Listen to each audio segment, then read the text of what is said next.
from controlling the world outside, but from mastering the world within. Imagine if, instead of waiting for life to fix itself, you decided today to take radical ownership of every choice, every action, every moment. How different would your life look a year from now if you stopped handing away your power? If you're done drifting through life, it's time to take the wheel. Subscribe, not just to this channel, but to your own discipline, your own clarity, your own growth. Every step toward mastery is a step toward becoming who you were meant to be. And that journey starts now. People love to believe that success belongs to the gifted. It's comforting to think that some people were simply born with something special the rest of us can't reach, as if their lives were written in the stars and ours were left to wander in the dust. But if you look closely, that belief is nothing more than an illusion.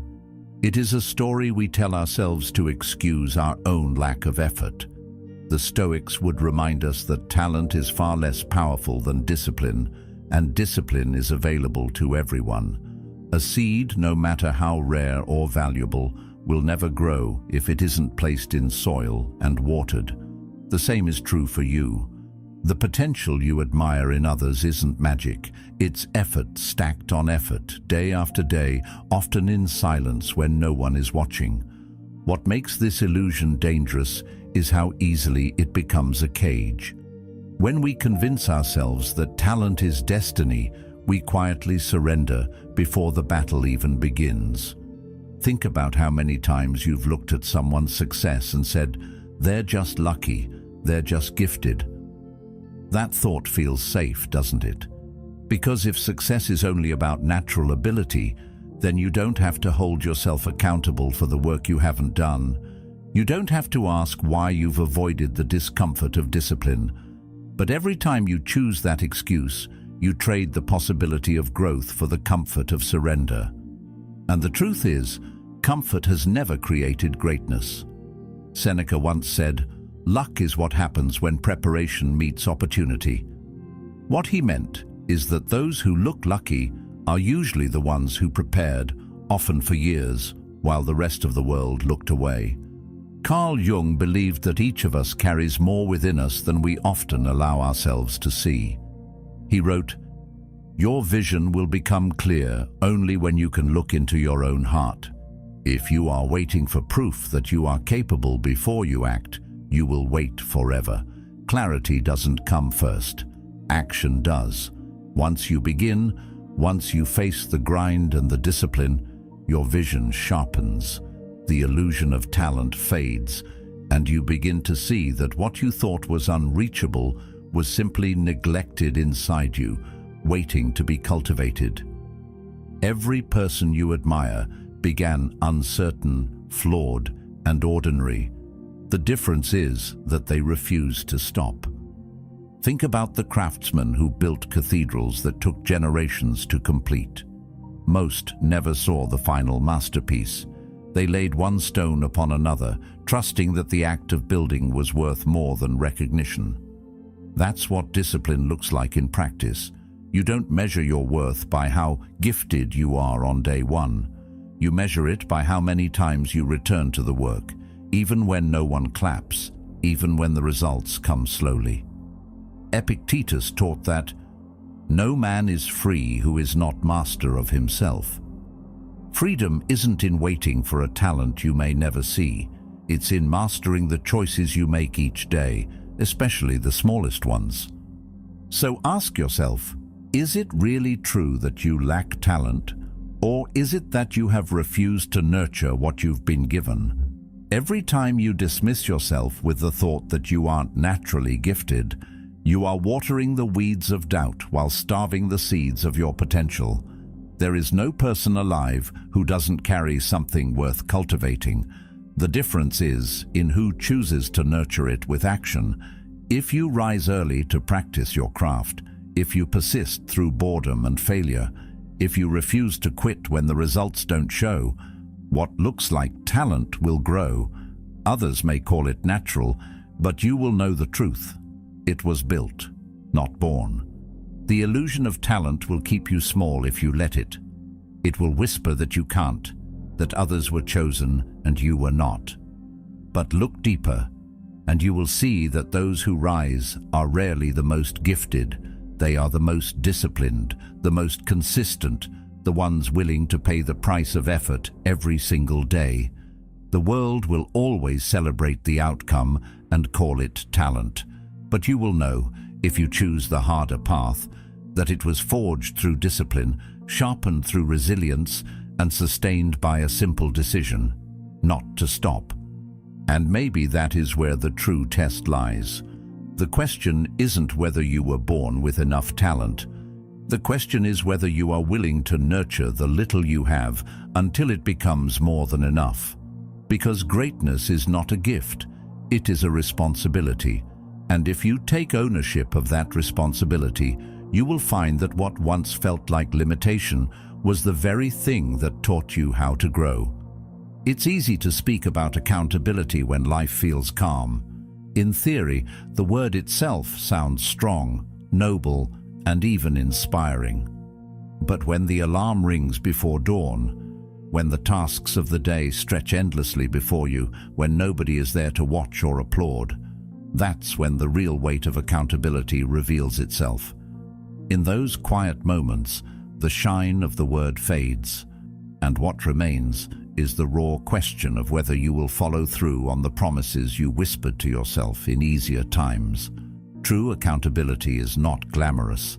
It's not a motivational quote on a wall or a quick burst of energy after hearing a speech.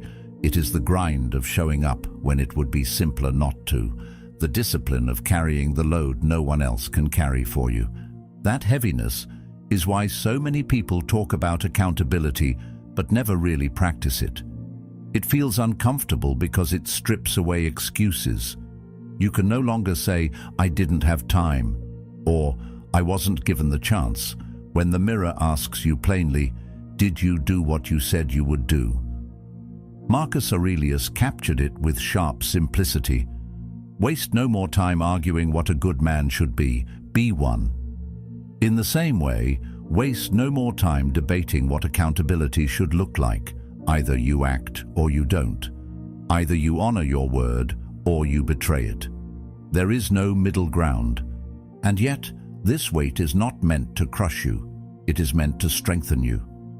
Think about lifting heavy stones. At first, the strain feels unbearable. But over time, the very act of carrying builds the muscle that makes the next stone easier. Accountability works in the same way. Every small act of follow-through, whether it's finishing the workout you didn't want to start or sending the report you promised, builds a deeper trust in yourself. You begin to realize that your word has weight and that realization is quietly life-changing. Because once you know you can depend on yourself, you stop waiting for permission from others. Still, there is a reason it feels so heavy. It demands more than action. It demands honesty. To be accountable means you cannot hide behind appearances. It means acknowledging where you fell short without disguise and choosing to try again. Seneca warned us that most men are not truly free because they live for the opinion of others. Accountability frees you from that trap. It forces you to care less about applause and more about integrity. Do you act because it's right, or only because someone is watching? That question cuts deeply because it forces you to examine your motives, and it is in that examination that real growth begins. Carl Jung once wrote, "Who looks outside dreams, who looks inside awakes." Accountability is the act of looking inside with unflinching eyes. It is the daily awakening to the fact that you are responsible for your actions, your choices, your time. This awakening can feel painful because it removes the comforting illusion that circumstances or other people are the reason for your stagnation. But at the same time, it gives you back your power. If you are responsible, then you also have the power to change. The heaviness of accountability is also tied to its loneliness. When you stand accountable, you often stand alone. Others may not understand why you push yourself when no one demands it. They may not see the point of the quiet sacrifices, the hours spent in practice, the discipline maintained when it seems unnecessary. But that solitude is not weakness. It is the ground where character is formed.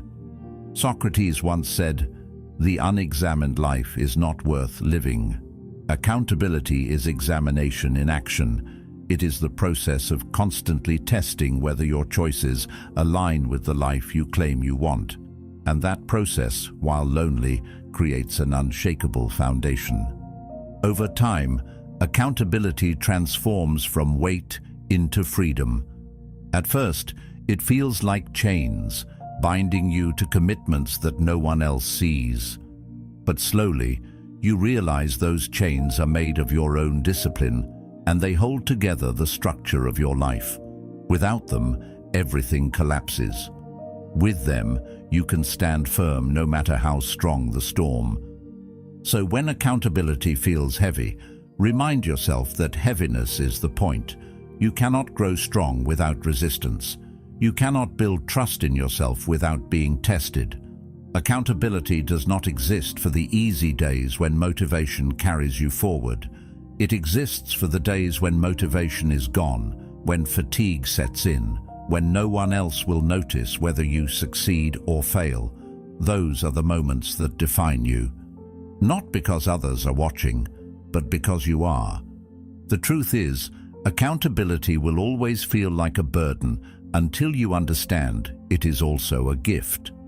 It is the quiet proof that your life belongs to you. And though it weighs heavily at times, it is that very weight that shapes you into someone unbreakable. The question that remains is simple but piercing. When no one is watching, when the applause has faded, when it is only you and the choice before you, will you still act? Imagine sitting across from someone you deeply admire, a mentor, a guide, the kind of person whose opinion carries weight because they live the life you respect. Now imagine laying out your entire week in front of them, hour by hour, choice by choice. No filters, no excuses, no explanations, just the raw truth of how you spent your time. Would you hold your head high, confident that your actions matched your ambitions? Or would you feel the sting of shame, shrinking under the quiet realization of how much of your life was given away to distraction, to delay, to things that do not truly matter? This is the mirror test. It is not about judgment from others, but about whether you can look at yourself without flinching. Time is the currency of life, and yet it is the one resource we spend most carelessly. Seneca wrote, "It is not that we have a short time to live, but that we waste much of it." The mirror test forces you to ask whether you've been a faithful steward of that resource or a careless spender. Every hour you waste is not just time lost, it is life lost. And once it slips away, it never returns. Most people think of accountability as holding themselves to tasks or goals, but in reality, it begins much deeper. It begins with the recognition that your time is your life, and how you spend it reveals what you truly value. The unsettling part of the mirror test is that it doesn't let you hide behind your words. It doesn't care about your intentions or the promises you made to yourself. It only reflects what you actually did. If you said you wanted to get healthier but spent your evenings scrolling endlessly instead of moving your body, the mirror will not lie. If you said you wanted to build a business but your hours were poured into entertainment, the truth will be clear. Carl Jung once observed, "You are what you do, not what you say you'll do." That line cuts through all illusions. The mirror test is the place where your actions either align with your vision or expose the gap between who you claim to be and who you truly are. This is why the test feels so heavy. We are experts at justifying our choices to ourselves, bending the truth so we can feel comfortable. We tell ourselves that rest is deserved when it is really avoidance, that tomorrow will be different when tomorrow is only a repeat of yesterday. But the mirror does not accept excuses. It only reflects what is, and that reflection can either be a source of pride or a source of discomfort. Both are valuable because one encourages you to continue and the other forces you to change. Imagine for a moment that you had to explain every decision of your day to someone you deeply respect. Would you feel comfortable saying, "I spent 3 hours lost in meaningless distraction," or "I gave up when things got difficult"? The thought of that conversation is uncomfortable, but that discomfort is precisely the point. Epictetus taught, "First say to yourself what you would be, and then do what you have to do." The mirror test is nothing more than holding your life against that standard. Are you doing what you must to become who you claim you want to be? And yet, the mirror is not there to condemn you. It is there to awaken you. If you see wasted hours, that does not mean you are broken. It means you are being shown where to improve. It is a reminder that every day is a fresh chance to redirect your energy. Marcus Aurelius reminded himself constantly that his time was short and that every day could be his last. To him, this was not a reason for despair, but for urgency.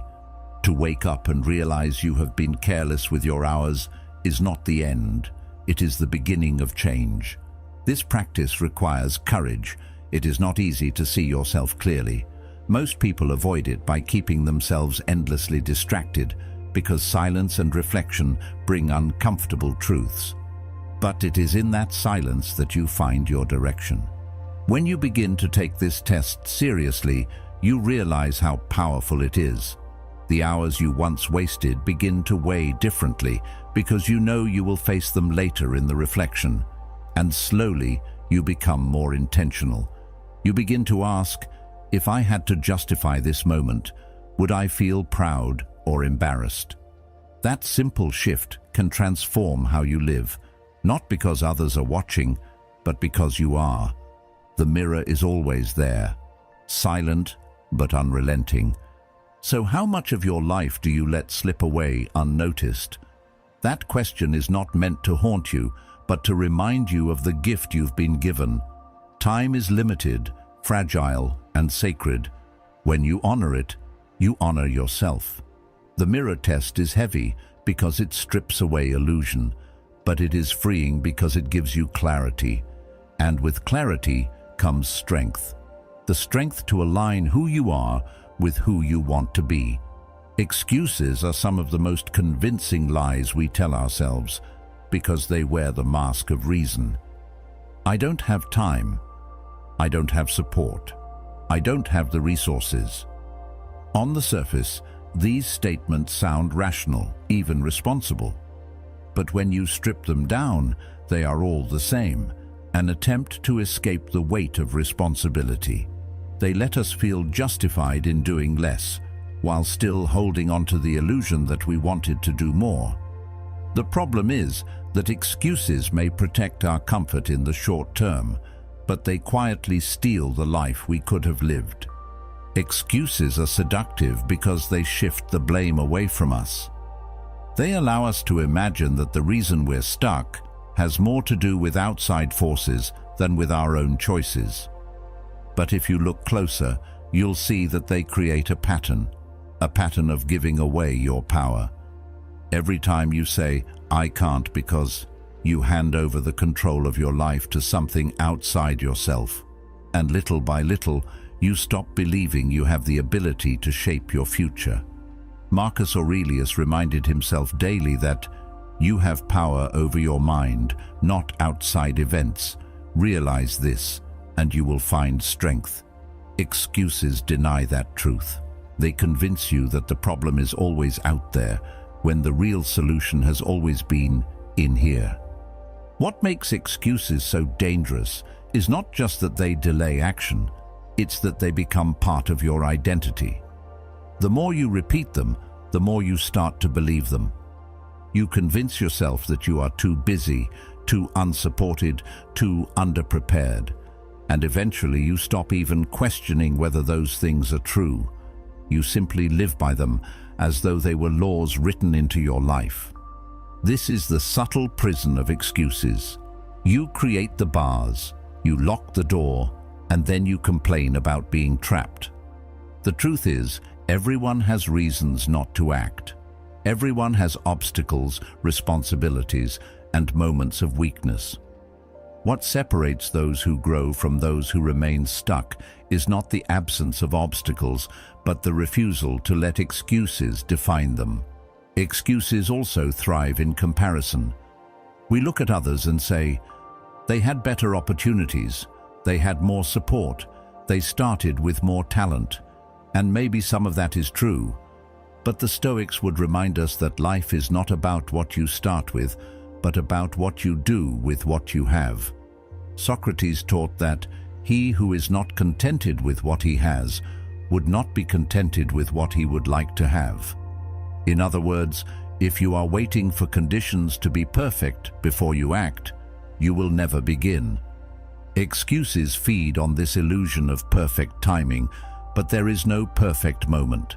There is only now, and the choice to act or avoid. Think of the hours you have lost to excuses. How many dreams have you delayed because you told yourself the timing wasn't right? How many chances have slipped away because you convinced yourself you weren't ready? Every excuse feels harmless in the moment, but over time they pile up into regret. And regret is nothing more than the voice of accountability that was ignored for too long. The mirror of your life does not reflect what you wanted to do, it reflects what you did. Excuses cannot be seen in that reflection, only the absence of action. The challenge is to see excuses for what they really are, thieves of your time, energy, and potential. Once you name them, they lose some of their power. They stop sounding like logic and begin to sound like avoidance. And in that moment, you reclaim something vital, the ability to choose differently. It will never feel easy. Excuses will always whisper because they know the path of action is uncomfortable. But discomfort is not your enemy, it is your teacher. The Stoics embraced discomfort as a way to grow stronger, to test themselves, to prove that their character was not dependent on ease. When you stop listening to excuses, you begin to see obstacles not as reasons to quit, but as opportunities to rise. And slowly, the very weight that once held you back becomes the resistance that builds your strength. So the next time you hear yourself say, "I don't have time," or "I don't have support," pause and listen carefully. Ask yourself if those words are truth, or if they are simply fear in disguise. Remember that excuses, no matter how convincing, do not protect you. They rob you. They take from you the life you could have lived, the potential you could have realized, the future you could have built. And the moment you decide to stop believing them is the moment you take your power back. There is a subtle but crucial difference people often forget, one that can determine whether you move forward in life or stay stuck. That difference is between shame and disappointment. Shame whispers that you are broken, that something is wrong with you at your core, that you will never be enough. Disappointment, on the other hand, simply tells you that you fell short this time. Shame is heavy and paralyzing. Disappointment, though uncomfortable, can be the spark that fuels growth. And yet most of us confuse the two, punishing ourselves when we should be learning, drowning in self-pity when we should be adjusting our path. The Stoics would remind us that our mistakes are not proof of our worthlessness, but opportunities to refine our character. Marcus Aurelius wrote, "If you are distressed by anything external, the pain is not due to the thing itself, but to your estimate of it, and this you have the power to revoke at any moment." Shame takes a mistake and interprets it as proof of your inadequacy. Disappointment takes that same mistake and interprets it as a lesson. The event does not change. It is your judgment of it that determines whether you will crumble or grow stronger. Think of a child learning to walk. They fall, they stumble, they cry, but no one shames them for falling. The fall is not seen as proof that the child is broken. It is seen as proof that they are learning. And because they are not crushed by shame, they try again. In time, they walk, they run, they explore the world. Now consider how harshly we treat ourselves as adults. One failure, one missed opportunity, one rejection, and we collapse into shame, convincing ourselves that the fall means we are unworthy. But what if we looked at ourselves with the same patience we give to a child? What if we allowed disappointment to be the guide that pushes us forward instead of letting shame chain us to the ground? Carl Jung once wrote, "I am not what happened to me, I am what I choose to become." Shame keeps you stuck in what happened. Disappointment opens the door to what can still be. This distinction is vital, because if you confuse shame with accountability, you end up punishing yourself instead of growing. The Stoic way is not self-condemnation, but self-examination. You do not deny your errors, but you also do not make them bigger than they are. You look at them clearly, ask what they reveal, and then decide what to do differently next time. Disappointment, in this way, is a form of hope. To be disappointed means you still care, that you still hold a vision for something better. Shame, however, robs you of that vision. It convinces you that no matter what you do, the outcome will be the same, and so you stop trying. Epictetus said, "It's not what happens to you, but how you react to it that matters." Shame locks your reaction in despair. Disappointment, if met with courage, sharpens your response and prepares you to act more wisely. Of course, disappointment can still be painful. To fall short of your own expectations stings deeply. But the Stoics embraced this sting as useful. Pain is information. It shows you where to focus, what to improve, what needs to change. Shame numbs you, telling you not to try because you are doomed to fail.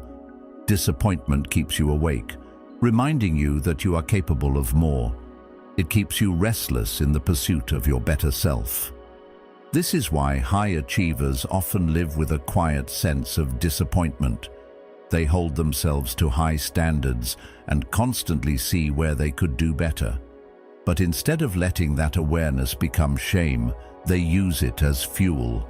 It is what pushes an athlete to train harder after a loss, what inspires an artist to refine their craft after a weak performance, what drives a thinker to keep questioning after being proven wrong.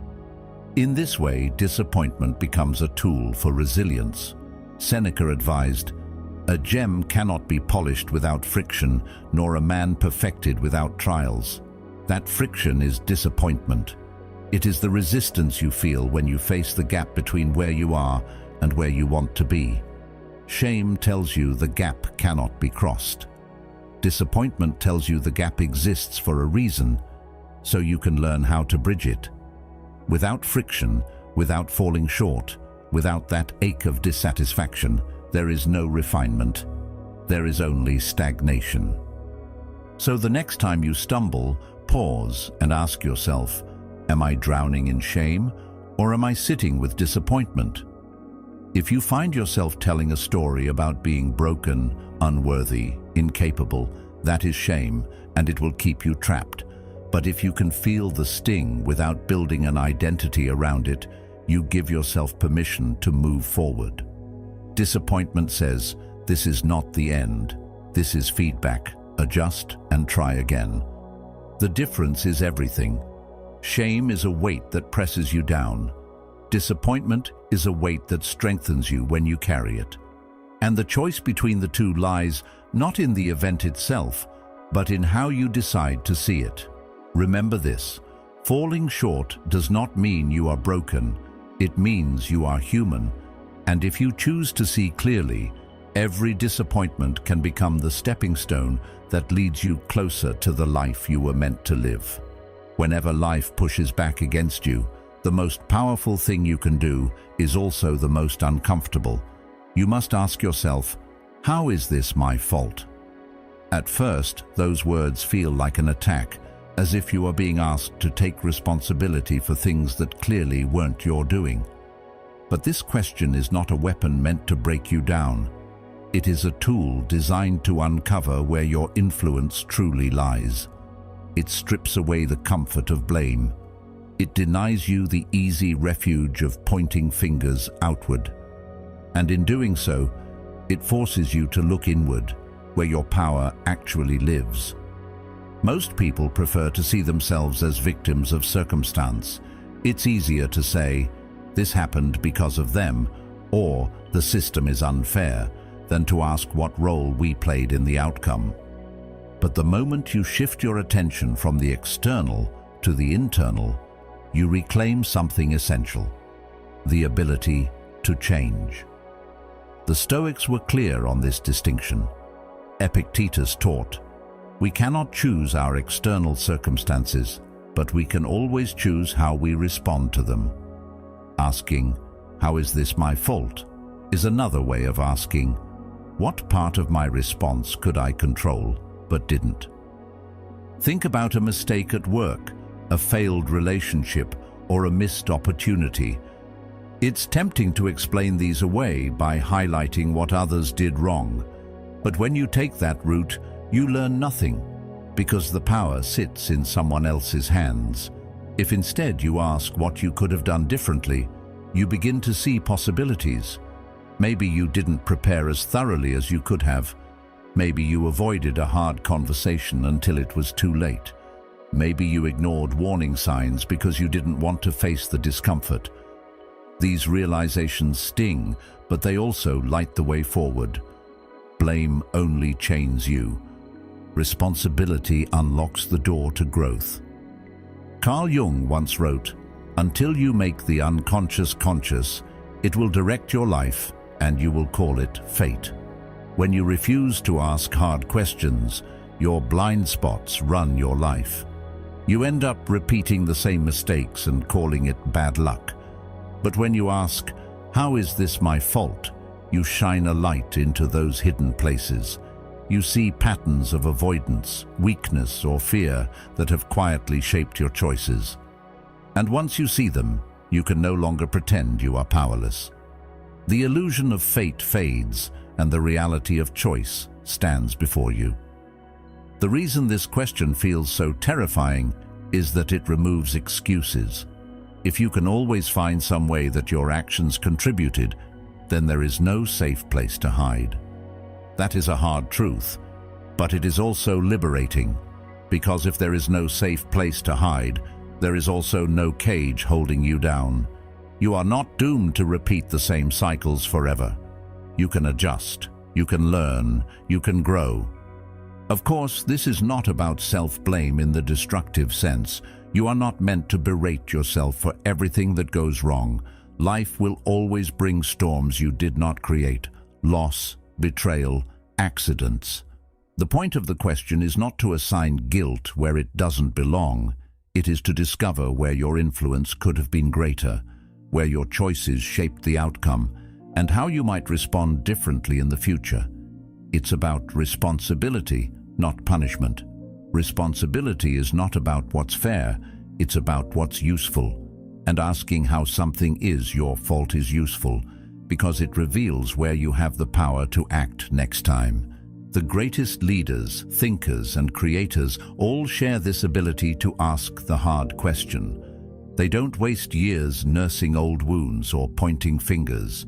They ask, "What part did I play, and how can I play it differently next time?" This mindset transforms failure into a teacher rather than an enemy. It makes setbacks part of the path forward instead of detours that leave you lost. So when life breaks against you, when you lose the job, when the relationship fails, when the opportunity slips away, pause and ask the hardest question. Not to tear yourself apart, but to piece yourself together more wisely. Ask, what was within my control that I ignored? Where could I have acted differently? What choice did I avoid making because it was uncomfortable? The answers are rarely easy, but they are always valuable, because they reveal that even when life feels overwhelming, you are never completely powerless. In the end, the hardest question is also the most freeing. It challenges you to stop seeing yourself as a victim and start seeing yourself as a participant in your own life. And when you accept that role, everything changes. You stop waiting for others to fix things for you. You stop resenting the world for being unfair. You take ownership of your failures and your future. And slowly, the same question that once terrified you becomes the one that strengthens you. How is this my fault? Taking control of your life is never free. It comes with a cost, and that cost is heavier than most people are willing to pay. Responsibility demands a kind of emotional tax, a constant toll collected not in money, but in effort, sacrifice, and honesty.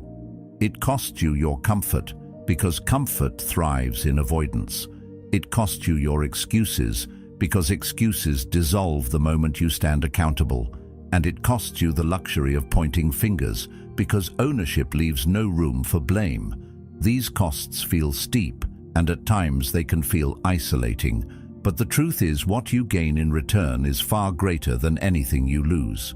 You gain the ability to trust yourself, and with that trust, you stop drifting as a passenger in your own story. You sit in the driver's seat, fully aware that every choice you make carries weight. That awareness can be unsettling at first. When you accept ownership, you can no longer pretend that the circumstances of your life are random or solely dictated by others. Every decision becomes meaningful. Every action becomes a vote for the person you are becoming. Marcus Aurelius reminded himself daily, "It is not external things that trouble us, but our judgments about them." To own your judgments is to accept that the quality of your life is not determined by the storm around you, but by how you choose to navigate it. And once you take that truth seriously, excuses no longer hold the same appeal. You begin to see them for what they really are, escape routes that lead nowhere. But here lies the paradox. The cost of ownership is heavy, and yet, without paying it, you carry a weight that is far heavier. When you refuse ownership, you pay with regret, with doubt, with the quiet sense that you are betraying yourself. The momentary relief of blaming others or retreating into excuses always comes back with interest, in the form of wasted time and lost potential. Seneca wrote, "While we waste our time hesitating and postponing, life is slipping away. Ownership is costly, but hesitation is ruinous." The choice is not whether you will pay, it is whether you will pay in the currency of discipline now or regret later. Carl Jung once observed, "The privilege of a lifetime is to become who you truly are." Ownership is the price of that privilege. To become who you are meant to be, you must first accept that no one else can walk your path for you. No one can carry your burdens. No one can make your decisions. No one can choose your habits. That realization can feel overwhelming, but it also brings clarity, because the moment you claim everything as yours, your failures, your flaws, your victories, you realize that the life you want is not waiting for someone else to deliver it. It is waiting for you to claim it through deliberate action. The emotional tax of ownership often shows up in the form of loneliness. When you start holding yourself to higher standards, you may notice that not everyone around you is willing to do the same. Some may mock your discipline. Others may resent your refusal to play the old games of blame and excuses. But ownership requires you to prioritize growth over approval. Socrates said, "To find yourself, think for yourself." Ownership means daring to think for yourself even when it leaves you standing apart from the crowd. That separation is part of the cost, but it also becomes the source of your strength. Another part of the cost is that ownership makes you brutally aware of your limitations. When you are no longer able to push responsibility onto others, you are forced to see clearly where you have fallen short. This can be painful, but it is also freeing, for it is only when you acknowledge your weaknesses that you can begin to strengthen them. Aristotle wrote, "Knowing yourself is the beginning of all wisdom." Ownership is that knowledge in practice. It strips away illusion and forces you to meet yourself honestly. And while honesty can wound, it also heals, because it gives you the ground from which to rise. The longer you live with ownership, the more you realize it is less about perfection and more about consistency. You don't take control of your life in one dramatic act. You do it in the small, often invisible choices you make every day. Choosing to finish the task instead of leaving it undone. Choosing to take responsibility for a mistake instead of covering it up. Choosing to improve a little each day rather than waiting for the perfect opportunity. These choices add up, and over time, they transform not just what you do, but who you believe yourself to be. Slowly, you become someone you can trust, someone who does not break their own word. And that self-trust is worth more than comfort, more than excuses, more than blame. The cost of ownership will never disappear. Every day you choose it, you pay in effort, honesty, and discipline. But in return, you gain a kind of freedom that cannot be taken from you. You gain clarity in your direction, strength in your actions, and pride in your character. You stop being the passenger who complains about the journey and become the driver who steers with intention. And once you experience that kind of freedom, you realize that the price you paid was not a burden, it was an investment. In the end, the real question is not whether ownership is costly, but whether you are willing to trade your comfort for your potential. The emotional tax is real, but so is the reward. To own your life is to carry weight, yes, but it is also to stand tall under that weight, knowing it is shaping you into someone stronger, clearer, and more alive. And that is a price worth paying. When you truly begin to hold yourself accountable, something subtle but powerful shifts inside you. At first, it's just about your own life, waking up when you said you would, following through on your commitments, taking ownership when things don't go as planned. But over time, this discipline changes not just how you see yourself, but how you see others. You stop tolerating weakness, not because you want to judge or belittle anyone, but because you understand what it costs to rise. You know the weight of responsibility.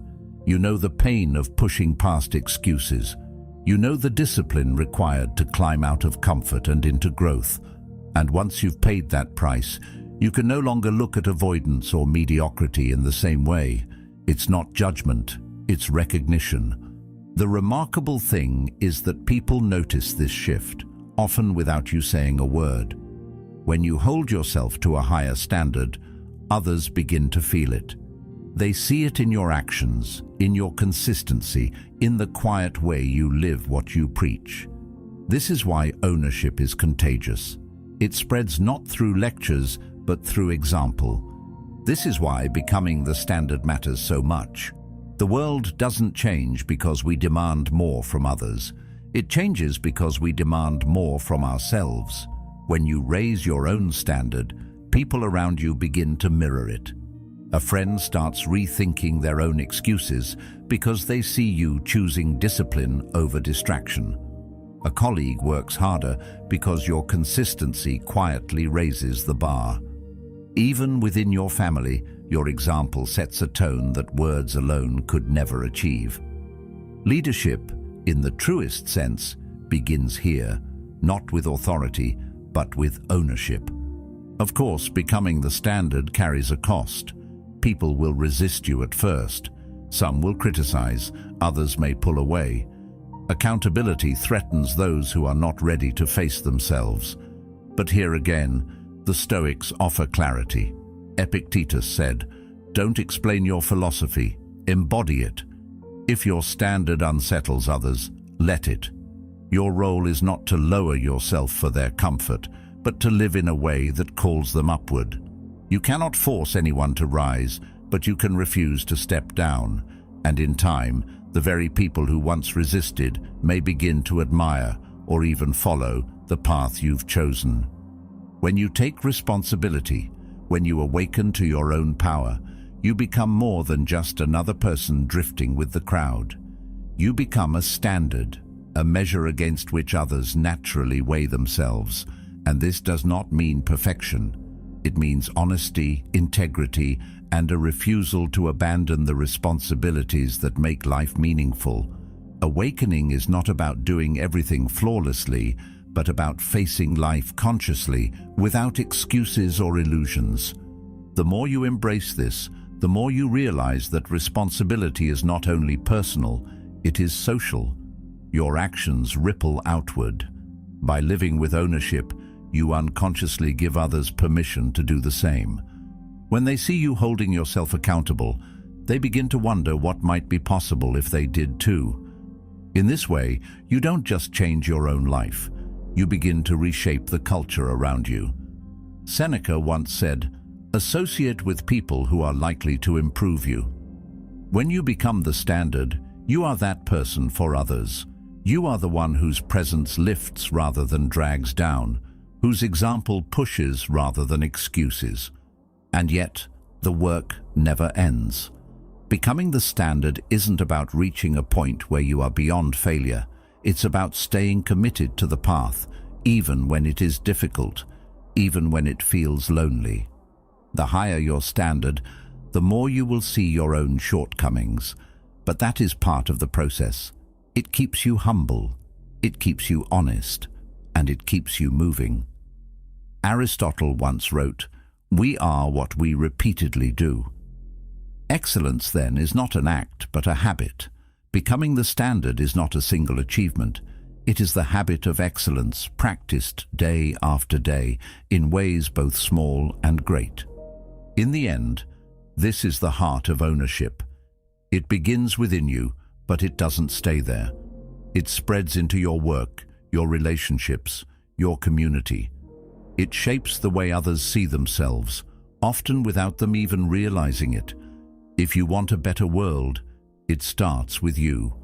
Not with speeches, not with demands, but with the quiet, consistent choice to live at a higher level, to hold yourself accountable when no one is watching, to awaken to your own responsibility, and by doing so, awaken others. Becoming the standard is not about being above anyone else. It's about being deeply aligned with yourself. It's about living in such a way that your actions speak louder than your words, and your presence calls others toward their own higher potential. Ownership begins with one person, but once it takes root, it never stays there. It spreads, it inspires, and in time, it transforms. In the end, everything comes down to this. Your life is shaped not by what happens to you, but by the ownership you choose to take. The moment you stop making excuses and start carrying your own weight, you reclaim your power. That choice is not easy, but it is the only path to freedom, clarity, and strength. So let today be the day you rise to your own standard. Have you ever stopped to wonder what if everything they call love is nothing more than fear of being alone? What if the need to have someone is simply a disguise to avoid facing the emptiness within yourself? And what if what you call a relationship is just another way to run away from you? Nothing is closer to the truth than the discomfort we feel in solitude. The Stoics urged us to imagine being on our deathbed, the room silent, the air heavy, the weight of your life pressing in, and to ask, did you live your own life, or did you merely exist in the shadow of someone else's? The Stoics also warned us against surrendering our inner freedom, reminding us that the chains we accept willingly are the hardest to break. We dress those chains in romance, in companionship, in the illusion of completion, but deep down, something burns, something tears at you, whispering that you were meant for more. If you've ever felt that whisper, if you've sensed that truth hiding beneath the surface of your relationships, then you already know this conversation is for you. And if you seek the courage to face yourself without masks, to build a life rooted in your own strength and sovereignty, consider subscribing for the version of you who refuses to abandon their own soul. Most people don't fall in love because they've reached a place of wholeness. They fall because they're terrified of the silence that waits for them when the noise stops. The kind of silence that forces you to hear your own thoughts, to confront the questions you've been avoiding for years. There's an empty space in their life, a space that feels too wide, too echoing, too raw, so they fill it with another person. Not always because they deeply want that person, but because it's easier than facing themselves. We rarely talk about how much of what we call love is simply a beautifully dressed form of avoidance. It's easier to get lost in someone else's stories, emotions, and needs than to confront our own. Carl Jung once wrote, "Loneliness does not come from having no people around you, but from being unable to communicate the things that seem important to you." And for many, a relationship isn't a bridge to true connection. It's a shield from that loneliness, a way to pretend they are understood, even when they've never truly understood themselves. The problem is, when love is rooted in fear, it becomes fragile. Every disagreement feels like a threat, every moment of distance like a crack in the glass. The relationship starts to carry the impossible task of holding together not just two lives, but also the unresolved parts of each person. And when those cracks begin to show, panic sets in. People cling harder, negotiate away their own values, silence their desires, and bend themselves into shapes that don't quite fit, just to keep the other person from walking away.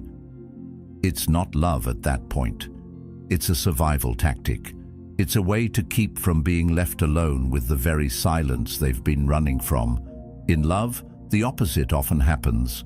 We seek to be validated, accepted, approved, and in the process, we trade away the raw honesty that could actually help us grow. This is why so many lose themselves in relationships without even realizing it. The process is subtle, almost invisible at first. You compromise on small things, where to eat, what to watch, how you spend the weekend. It feels harmless. It feels like partnership. But then the compromises grow. You hold back parts of yourself because you know they won't understand. You stop pursuing certain dreams because they create tension. You start adjusting your personality, not because you want to, but because you're afraid that being your full self might cost you the relationship. Over time, the person you were becomes harder to recognize, even to yourself. Marcus Aurelius reminded us, "It is not death that a man should fear, but he should fear never beginning to live." And that's the quiet tragedy. So many people stop truly living once they're afraid of losing someone. When the foundation of love is fear, it keeps you from the very thing love is supposed to bring, freedom. A healthy love should allow you to stand taller, not shrink smaller. It should strengthen your individuality, not erase it. But when fear is in control, love becomes a contract of unspoken conditions. Don't be too much. Don't change too fast. Don't disturb the balance, even if that balance is quietly suffocating you. People convince themselves that this is normal, that this is the price of being with someone. But what they don't realize is that this price is far higher than they think. They're paying with their authenticity, their creativity, their growth. And all of it is traded for the comfort of not facing themselves.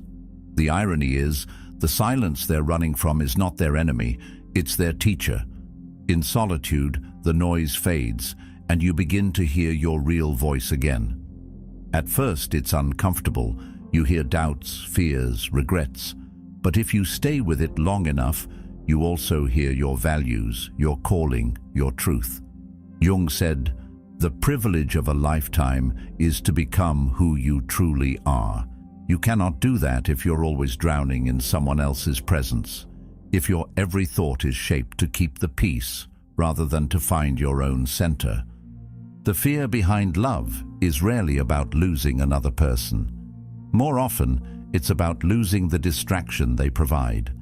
When you remove that distraction, you're left with yourself. And for many, that's the scariest encounter of all. But this is the encounter that changes everything, because once you can sit in your own silence without needing to escape it, you stop depending on others to make you feel whole. You stop negotiating away your identity for the sake of belonging. You begin to love by choice, not by necessity, and that is the kind of love that cannot be broken by absence or distance, because it's not built on fear, it's built on freedom. Choosing to face the silence is not easy. It takes courage to stop reaching for someone just to avoid yourself, but that courage is the foundation of a life where love becomes a gift, not a crutch. Where being with someone is a deliberate decision, not an unconscious escape. Where you can walk away from what doesn't serve you, not because you don't care, but because you care too much about not abandoning yourself. The fear behind love will keep you running in circles. Facing it will set you free. And freedom, as the Stoics taught, is the only possession no one can take from you. From the moment we're old enough to understand words, the story begins. It comes in bedtime tales, in movies, in the way adults speak about life.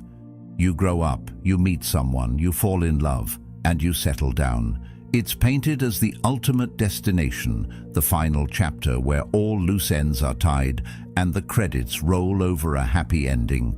Few ever stop to ask what happens after that scene fades to black, and fewer still question whether this script serves everyone, or whether it silently robs us of the chance to meet the most important person we'll ever know, ourselves.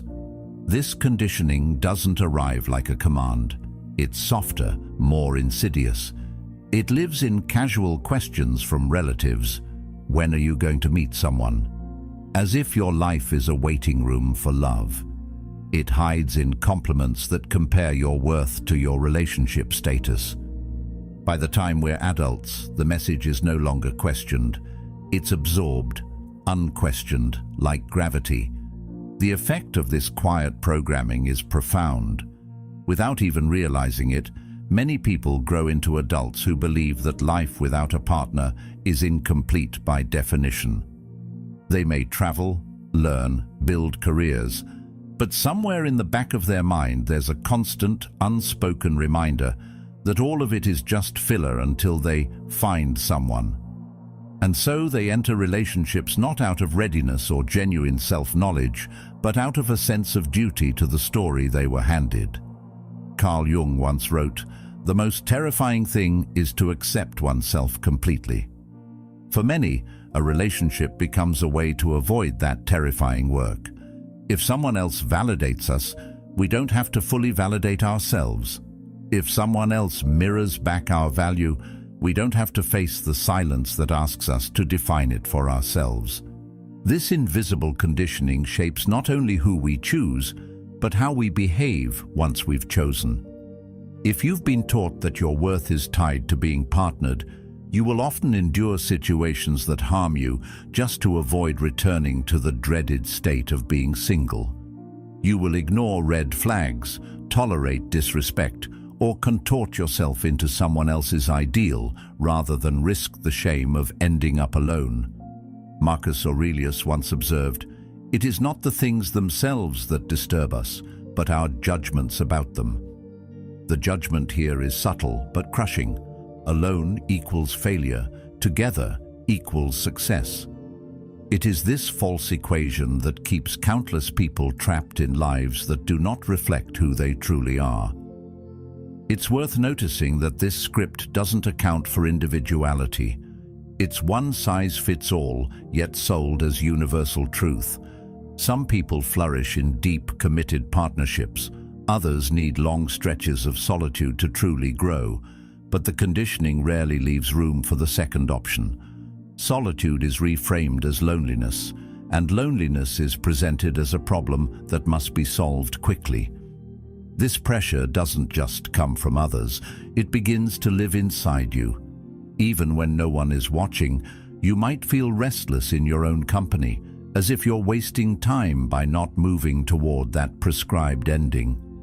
Over time, this restlessness becomes the background music of your life. You learn to measure your progress, not by how well you've come to know yourself, but by how close you are to fulfilling the cultural blueprint. The danger of living by this blueprint is that it discourages deep self-exploration. If the goal is already set, why bother wandering off the path? Why question whether the destination fits who you've become? The conditioning tells you that discovering yourself is secondary to finding someone else, and in doing so, it subtly invites you to abandon parts of yourself that don't fit neatly into a relationship narrative. You might suppress ambitions, interests, or unconventional ideas because they could make it harder to fit the mold.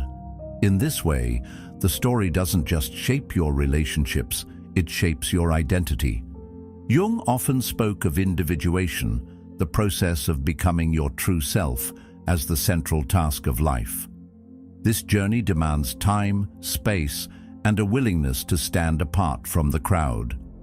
But the invisible conditioning tells you the opposite, that you must merge, pair off, and bind your life to another's as soon as possible. And here lies the tension. Individuation asks you to turn inward, while the script demands you look outward.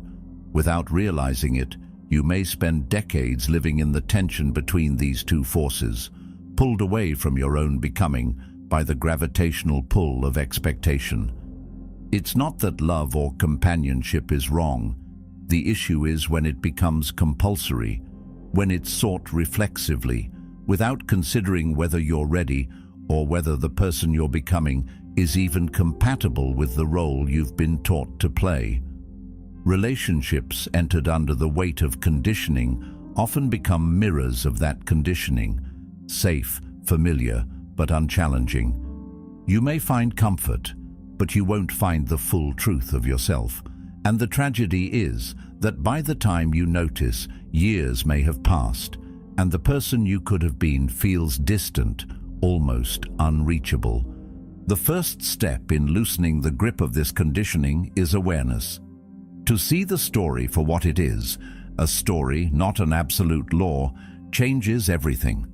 When you realize you're free to write your own script, the urgency to find someone fades. You begin to see the space of being single not as an absence, but as a rare opportunity. An open field where you can plant ideas, dreams, and parts of yourself that would never survive in the cramped soil of living solely for someone else's approval. The Stoics would call this living in accordance with nature, aligning your life with your own nature, not the artificial narratives handed down to you. Breaking free from the invisible conditioning doesn't mean rejecting love forever. It means refusing to let the fear of being alone dictate the course of your life. It means choosing to know yourself deeply before you choose to share yourself. Because when you finally meet someone from a place of wholeness, you won't be seeking them to fill a void. You'll be inviting them to walk beside you on a path you've already made your own.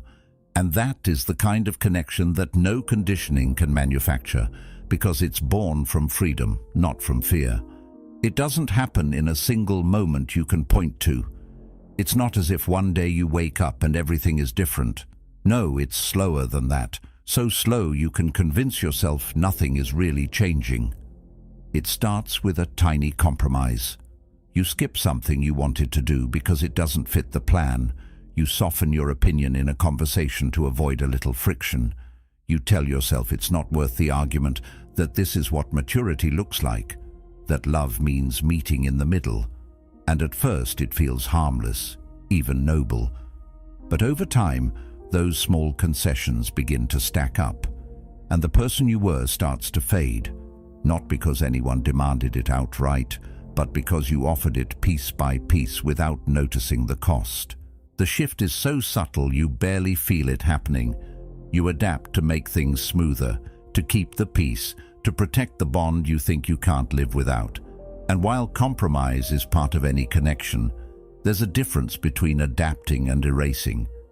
When you start filtering your thoughts before you even speak them, when you swallow desires because they might cause discomfort, you begin to trade authenticity for security. The Stoics warned against this kind of bargain. Seneca wrote, "He who is brave is free." True freedom, in this sense, means being able to exist fully without constant self-editing. But when love turns into a stage where you're always rehearsing the right lines, freedom slips quietly out the back door. One of the reasons this disappearance is hard to detect is because it often gets framed as growth. You tell yourself you're becoming less selfish, more understanding, more flexible, and sometimes you are. But there's a line between growing and shrinking, and when the line blurs, you may not realize which side you're on until it's far behind you. You begin to notice little things. You laugh less the way you used to. You pursue fewer of the interests that once made you feel alive. You hesitate before expressing what's truly on your mind. In isolation, none of these seem alarming, but together they create a quiet erosion of self, a version of you that has been carefully sanded down to fit the shape of someone else's comfort. What makes this erosion dangerous is that it's self-inflicted. Rarely does someone explicitly ask you to disappear. Instead, you do it in the hope of keeping the connection. It's the unspoken belief that love is maintained by removing your sharp edges, by becoming easier to live with, by being agreeable even when it costs you something essential. Over months or years, the person staring back at you in the mirror feels familiar but strangely distant. You recognize the outline, but the inner fire, the specific combination of thoughts, desires, and expressions that made you who you are, has dimmed. This slow disappearance doesn't only happen in romantic relationships. It can take place in friendships, families, even workplaces. Anywhere the subtle pressure to belong outweighs the courage to stand as yourself, the erosion begins. And because the change is gradual, it often feels like the natural way things are supposed to be. You tell yourself that everyone compromises, that maybe this is just the cost of connection. But deep down, a quiet restlessness stirs. It's the part of you that remembers a time when you felt fully alive in your own skin, unedited and unapologetic. The painful truth is that disappearing in this way doesn't strengthen the bond, it weakens it. Relationships built on partial truths and filtered selves create a fragile foundation. You may keep the peace on the surface, but underneath, resentment begins to grow, and the connection becomes less about genuine closeness and more about maintaining an image.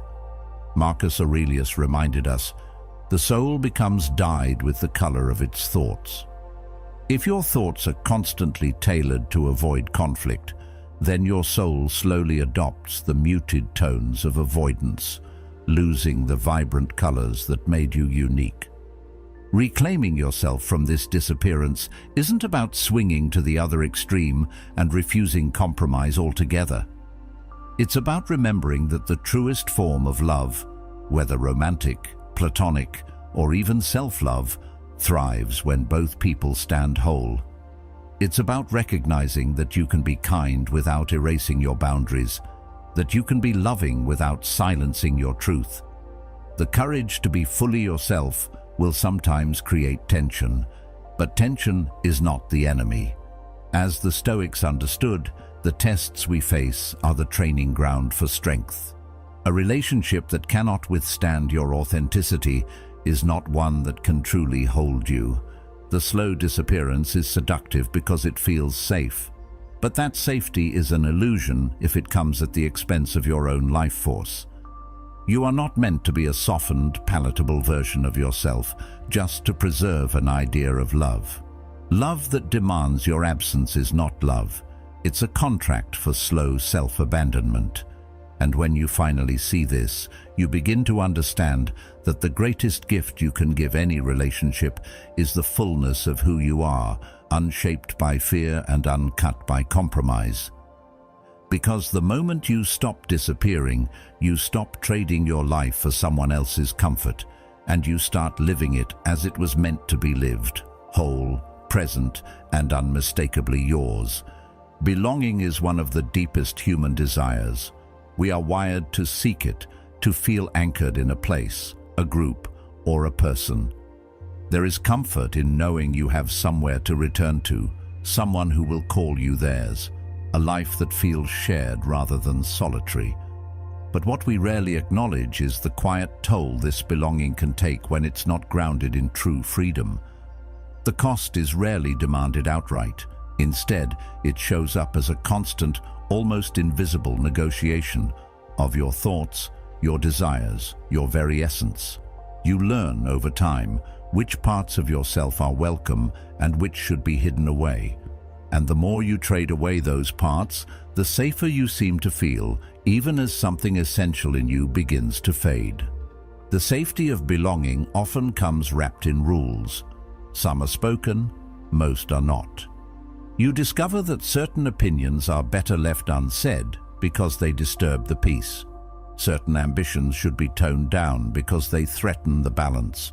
Even emotions, raw and unfiltered, are carefully measured so they don't make others uncomfortable. Slowly, you start to live in a kind of emotional and mental middle ground, never too much, never too little, always adjusted to fit the space you occupy. Epictetus warned, "If you wish to improve, be content to be thought foolish and stupid." But belonging often makes us unwilling to be misunderstood. We choose smoothness over honesty, acceptance over self-expression, and that choice, repeated often enough, reshapes us. What makes this cost so subtle is that it often feels like love. You tell yourself you're compromising because you care, because you're a good partner, friend, or family member, and sometimes that's true. But the line between healthy compromise and self-erasure is thin, and belonging has a way of pushing you toward the latter without you noticing. One day you realize you're no longer saying what you think unless it's safe. You've stopped chasing certain dreams because they don't align with the shared plan. You've become careful, measured, less spontaneous, not because you wanted to change, but because change threatened the approval you had worked so hard to secure. The cost of belonging isn't always paid in dramatic moments of betrayal or loss. More often, it's paid in small, almost invisible installments. The joke you didn't make because you weren't sure how it would land. The truth you didn't speak because it might cause conflict. The risk you didn't take because it would require explaining yourself to someone who wouldn't understand. Each of these seems minor in isolation, but together they form a pattern. Over time, you begin to live not for your own clarity or authenticity, but for the stability of the group or the relationship. You trade pieces of your individuality for a sense of security, believing that the more you give, the more you'll belong. If your thoughts are constantly adjusted to match the expectations of others, your soul will inevitably lose its own distinct color. Staying single, or even just choosing solitude when needed, means you keep ownership of your thoughts, desires, and essence without the constant background negotiation. It's not about isolation, it's about sovereignty. It's about knowing that every decision you make comes from your own center, not from a calculation about how it will be received. This isn't to say that connection is inherently dangerous. Love, friendship, and community can be powerful sources of growth and joy, but they only serve you if they allow your full presence. When belonging requires constant self-editing, it's not connection, it's a subtle form of control. And control, no matter how softly applied, limits your capacity to live as yourself. Jung believed that individuation, the process of becoming whole, cannot happen when your sense of self is dependent on the approval of others. You cannot integrate the parts of you that are hidden away to maintain belonging. To choose yourself over the comfort of belonging is not easy. It can mean standing apart from the group, breaking unspoken rules, or letting go of relationships that cannot hold your truth. It can mean moments of loneliness that feel sharper than you expected. But it also means living without the weight of constant adjustment, without the slow erosion of your voice and vision. And in that freedom, something remarkable happens. You begin to belong to yourself in a way no one can take away. The cost of belonging is real, but so is the reward of keeping your own life in your own hands. Staying single doesn't mean you reject love or connection. It means you refuse to trade your essence for them. It means that when you do choose to belong somewhere, it will be on your terms, as your whole self, without shrinking to fit. Because belonging is sweetest when it doesn't come at the expense of who you are. And freedom, once claimed, makes every other kind of connection richer, deeper, and truer. When you strip away the constant hum of other people's voices, something unexpected rises in its place. At first, it's unsettling, the kind of quiet that feels almost too loud. You notice thoughts you didn't realize were there, ideas that had been buried under conversations, obligations, and the steady pull of someone else's presence. Alone, there's no one to distract you from them. They surface with an intensity that can feel overwhelming, like a room you've avoided cleaning for years suddenly lit by a harsh, revealing light. Carl Jung once wrote, "Who looks outside, dreams. Who looks inside, awakes." Solitude forces that awakening. It asks you to turn inward, to look directly at what you've been avoiding. And while it can feel like discomfort at first, there's something else buried in it: clarity. As the days or weeks pass, that clarity deepens. You begin to hear your own voice with more precision, without constant negotiation of your thoughts to fit someone else's expectations. Your ideas stretch further, bolder. You start following your mind down paths you might have dismissed before because they didn't align with the shared plan or the comfort of the group. The world inside you begins to expand, filling with details and connections you couldn't see when you were too busy adapting to someone else's rhythm. This is the part people rarely talk about when they speak of being alone, the way your mind sharpens when there's nothing to dilute it. At first, solitude can feel like a kind of loss, especially if you've been conditioned to see it as absence. No partner to share your day with, no one to consult before making decisions, no immediate echo of your words. But as you lean into it, you realize that absence has been misunderstood all along. What you've actually been given is space, pure, unclaimed, unmeasured space. And space has a way of revealing the truth. Marcus Aurelius said, "You have power over your mind, not outside events. Realize this, and you will find strength." In solitude, that truth becomes undeniable. You stop outsourcing your validation, your direction, your worth. They start coming from the inside out, and the power in that shift is hard to describe until you've felt it. The more time you spend in this space, the more it changes you. At first, you fill the silence with noise, music, screens, conversations with anyone who will listen. But slowly, you start letting the silence be. You discover that not all thoughts need to be drowned out, that some of the discomfort you feel in stillness is simply the process of meeting yourself again. It's in that stillness that desires become sharper. You realize which dreams are truly yours and which were inherited from someone else's vision for your life. You feel the pull toward things you had long forgotten mattered to you. This is when solitude begins to shift from uncomfortable to addictive, not because you want to avoid people, but because you've tasted the freedom of living without constant compromise. There's a peculiar kind of energy that comes from being alone on your own terms. It's not the isolation born of rejection or loss. It's chosen, deliberate, and rooted in self-respect. The Stoics would see this as aligning with nature, living according to your own inner compass. You start to notice how much of your life before was built around reaction, reacting to someone else's mood, their needs, their plans. Now, your energy is directed toward creation. You're not managing another's emotions before you can explore your own. You're not tempering your excitement or holding back an idea because it might be misunderstood. In this space, time feels different. There's a stretch to it, an openness that allows for deeper work and deeper thought. You can pursue an idea until it's fully formed without being interrupted by the constant need to check in with someone else. You can start something at midnight because you feel inspired, or stop in the middle of a project to follow a new thought without having to explain yourself. It's in these moments that you realize how much energy you've spent before on simply maintaining the balance of shared life. That energy is now yours to invest where it matters most. Of course, solitude isn't a constant stream of inspiration. There are days when the quiet feels heavy, when you wish for the ease of someone else's presence. But even in those moments, you begin to understand the weight has meaning.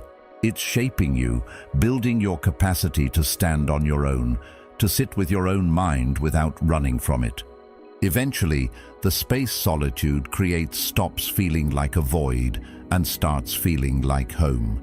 You realize that the truest connections you'll ever have, with others, with the world, with your own work, are richer when they grow from this foundation. You no longer fear being alone because you've seen what can be built there. And once you've experienced the sharpness of thought, the clarity of vision, and the unfiltered pull of your own desires, you'll protect that space fiercely. Not as a wall against the world, but as the ground on which you stand, steady and unshakable. Because when you belong fully to yourself, no connection can take that away, and no absence can strip you of it. From the earliest stories, we're told, there's a common thread, a promise that somewhere out there exists another person who will complete us. It's in fairy tales, in songs, in movies. You're not whole until you find your other half. At first, this idea feels romantic, even comforting. It suggests that life's deepest fulfillment comes not from within, but from merging with another. But beneath that comforting surface is a subtle, dangerous belief that on your own, you are incomplete. And when you accept that belief, you begin to live as though your worth and stability depend on someone else. This myth has a quiet way of shaping your decisions. If you think you are incomplete, then every action is weighed against the hope of attracting or keeping another person. Your choices begin to orbit around the possibility of being chosen, of being enough for someone else. You might adjust your ambitions so they don't threaten the relationship, or downplay parts of your personality that don't fit the image of a perfect partner. Over time, your identity becomes less about what feels true to you and more about what will secure connection. This isn't love, it's dependence disguised as devotion. And dependence, no matter how pretty the packaging, slowly erodes individuality. Dependence is seductive because it offers a false sense of security. It tells you that as long as the relationship remains, you're safe. But that safety comes at a cost. You start to measure yourself not by your own standards, but by how well you fit into someone else's life. You ignore the quiet signals from within, the dissatisfaction, the suppressed curiosity, the unspoken dreams, because chasing them might disrupt the bond. Epictetus wrote, "If you want to be free, then wish for nothing that depends on others." Freedom doesn't grow in the soil of dependence. Instead, it shrinks there, until one day you realize you've built your life on ground that can disappear at any moment. When you buy into the myth of incompleteness, relationships stop being choices and start being lifelines. The thought of losing the other person isn't just about emotional pain. It feels like losing a part of yourself. That's why people stay in situations that no longer nourish them, why they silence their instincts and ignore their needs. They believe leaving would mean becoming less than whole. But the truth is, you were never half of a whole. You were always an entire person, capable of love, creation, and purpose without needing to fuse yourself to another. The wholeness you seek from someone else can only ever be built from within. It's worth asking, where did this belief come from? In part, it's cultural. Societies often idealize the couple, the family unit, as the highest form of personal achievement. Single life is framed as a waiting room, a temporary state you should aim to escape. Even language reflects this bias. Terms like settling down suggest that only in partnership can life find its true form. But this narrative leaves out the reality that partnership is not a guarantee of fulfillment, and singleness is not a sentence of lack. Marcus Aurelius reminded himself, "Very little is needed to make a happy life. It is all within yourself." The myth of incompleteness hides this truth, keeping people searching outward when the real work is inward. Breaking free from this myth doesn't mean rejecting relationships altogether. It means approaching them from a place of self-sufficiency rather than need. When you no longer see yourself as a fragment waiting to be completed, love becomes a choice, not a dependency. You can give without fear of losing yourself, and you can receive without making it your source of identity. This kind of love is richer, deeper, because it's built between two whole people who can stand alone if needed. Jung understood this dynamic well. He believed that true connection could only occur when both individuals had confronted their own inner world, rather than using each other to avoid it. The challenge is that choosing wholeness can feel lonely at first. Without the immediate validation of a relationship, you have to face yourself in full, your flaws, your strengths, your unrealized potential. That's the work most avoid, which is why dependence can be so tempting. But once you start to build a life that feels complete on its own terms, something changes. The fear of being alone starts to fade. Your self-worth stops swinging with the moods or opinions of others. And the relationships you do form aren't built to fill a void, they're built to share abundance. The myth of incompleteness is powerful because it's been repeated so often it feels like truth. But the real truth is simpler and far more liberating. You are not half of anything. You are a whole, complex, capable being. The more you live from that place, the less you'll tolerate connections that require you to shrink. You'll stop treating love as an antidote to your existence and start seeing it as a complement to it. And in that shift, dependence loses its hold, individuality returns to its rightful place, and your life stops being a search for the missing piece and starts being the creation of something complete, entirely on your own terms. Society has a way of making its preferences clear without ever saying them outright. You see it in how people react to certain milestones, buying a house, getting married, having children. These are celebrated as markers of success, proof that you're on the right path. They make you predictable, and predictability is comforting to the collective. When you're part of a couple, people think they know what comes next. Your life has a familiar shape. It's easier to understand, easier to categorize, easier to control. But step outside of that pattern, live fully and unapologetically single, and suddenly you become harder to define. Your next move isn't obvious. You don't fit neatly into the expected script, and that unpredictability makes people uneasy because it signals freedom, the kind that can't be managed. The herd thrives on stability. It wants to know what to expect from you, and in return, it offers the safety of acceptance. But that acceptance comes with an unspoken agreement. Don't stray too far from the path. When you're coupled, the path is almost pre-written, shared plans, mutual compromises, a rhythm that keeps you in step with the majority. And there's nothing inherently wrong with that rhythm unless it drowns out the beat of your own drum. The thriving single person doesn't just hear their own rhythm, they live by it. They make choices that don't require consensus. They move in ways that can't be easily predicted, And in a world built on conformity, that is a kind of power that both fascinates and threatens. The reason unpredictability is so powerful is because it's rooted in autonomy. If no one can predict your next step, it means no one else is setting your direction. You're not following a script, you're writing your own. The herd may see this as instability, but for the outlier, it's freedom. Without the constant need to negotiate decisions with a partner, you can pivot when inspiration strikes. You can take risks without having to justify them. You can chase opportunities that don't make sense to anyone but you. And that ability to act without delay, without compromise, is a rare currency. Of course, the herd doesn't just ignore the outlier, it often tries to pull them back in. Questions come disguised as concern. Don't you want someone to share your life with? Aren't you afraid of ending up alone?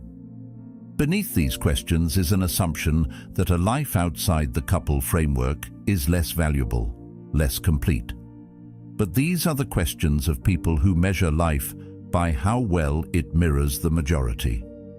They can't see that solitude, when chosen, is not a lack, it's a luxury. It's a wide open space where self-determination can flourish without interruption.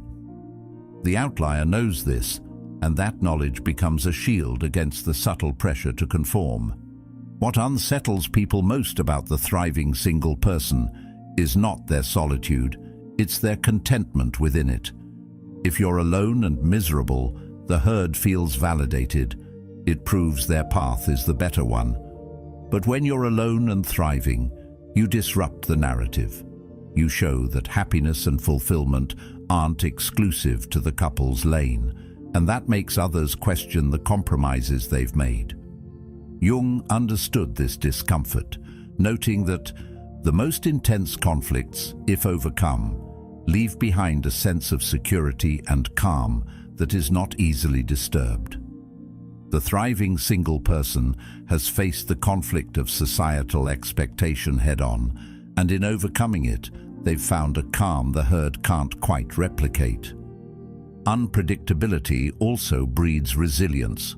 When you're not dependent on another person to define your identity, you're less shaken by change. The herd fears disruption because it throws their carefully constructed stability into question. But the outlier moves through change fluidly. They're used to navigating without a preset map. They know that life can shift in an instant, and they've built themselves to adapt.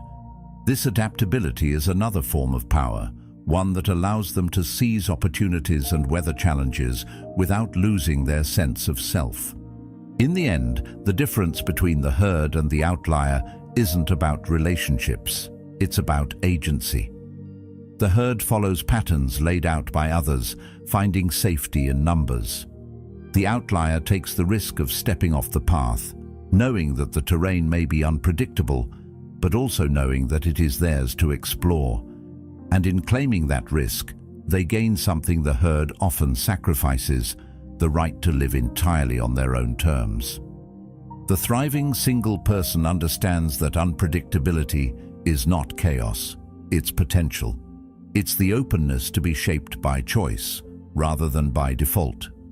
They're not rejecting connection. They're rejecting the idea that connection must come at the cost of individuality. And in a world that constantly rewards predictability, the outlier's refusal to be easily defined is both a rebellion and a declaration. I belong to myself first. That kind of self-possession can't be given, and it certainly can't be taken. It's built, earned, and protected, and once you have it, you realize it's the rarest kind of power there is. The greatest ideas rarely arrive when you're surrounded by noise. They don't tend to grow in rooms filled with chatter, constant movement, and the weight of other people's expectations. They emerge in the still hours, when the world feels far away and there's no one pulling at your attention. There's a certain electricity in those moments. The long nights when you're lost in thought, the quiet mornings when you wake without obligation. In solitude, your mind roams without needing permission. It wanders into strange territory, stumbles onto connections it wouldn't have made under the gaze of an audience. Carl Jung once said, "Solitude is for me a fount of healing which makes my life worth living." What he understood is that creation isn't just about inspiration, it's about space. Without that space, the raw material of thought doesn't have room to take shape. When you're alone, you can chase an idea without having to justify why it matters. You can follow a thought into the depths of obsession without having to explain yourself to someone else's logic. You can let it consume you for hours, days, even weeks, and there's no one to tell you to slow down or step back. That freedom, to sink fully into your own process, is a rare gift in a world obsessed with constant connection. It's in that freedom that the creative edge sharpens. Without compromise, without the subtle pressure to adjust your pace for another person, your mind learns to stretch in ways that can't happen in the crowd. Crowded spaces, whether physical or emotional, tend to pull your attention outward. You're aware of others, aware of how your actions might be interpreted, aware of what's expected of you. That awareness can be useful in collaboration, but it's poison to certain kinds of thought, the kind that needs to be unruly, unmeasured, and untouched by outside influence. Solitude removes the need for approval. You're no longer creating to be seen a certain way. You're creating because something within you demands to be brought into existence. Seneca noted, "We must take a break from the world and withdraw into ourselves." It's not withdrawal out of avoidance. It's withdrawal as an act of preservation, to protect the fragile beginnings of an idea until it's strong enough to face the world. The absence of expectation is what makes solitude such fertile ground for creation. When no one is waiting on you to produce a certain kind of work, you're free to explore the strange, the impractical, even the absurd. And it's often in those directions that the most original ideas live. You can write something that may never be published, sketch something no one will see, experiment without fear of failing in public. In this way, solitude acts as a laboratory for your imagination, where mistakes are not only allowed but necessary. Without the constant lens of someone else's opinion, you can take risks that would otherwise feel too exposed. There's also a rhythm to solitude that nurtures creativity. Without the interruptions that come from shared life, you can enter what psychologists call flow more easily, a state where time disappears, and you're so absorbed in the work that nothing else exists. You don't have to stop mid-thought to respond to a message or explain why you're still at your desk. The momentum builds, carrying you deeper into the process, and sometimes what emerges from that state is something you could never have forced through will alone.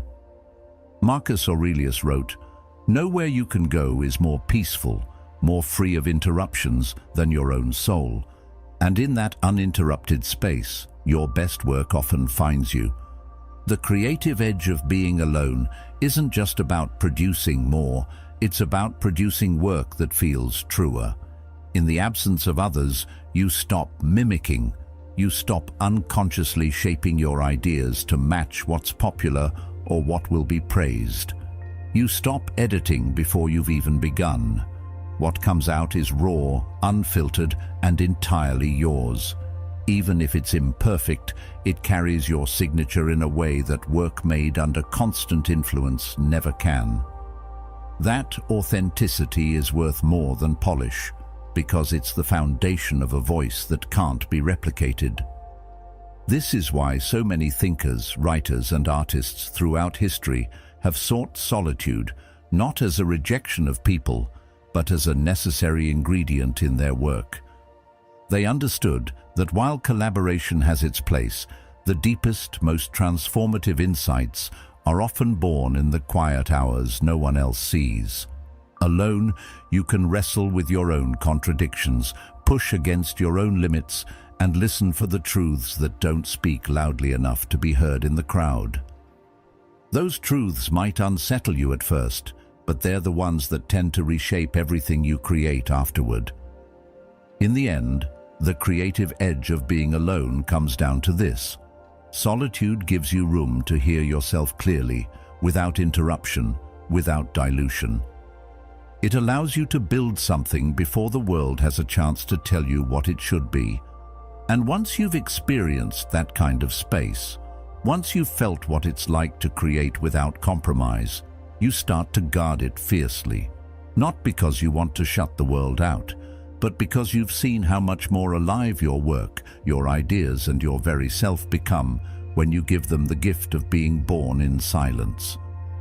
When you step out of the constant exchange of emotions that comes with being closely tied to someone else, something subtle but powerful begins to happen.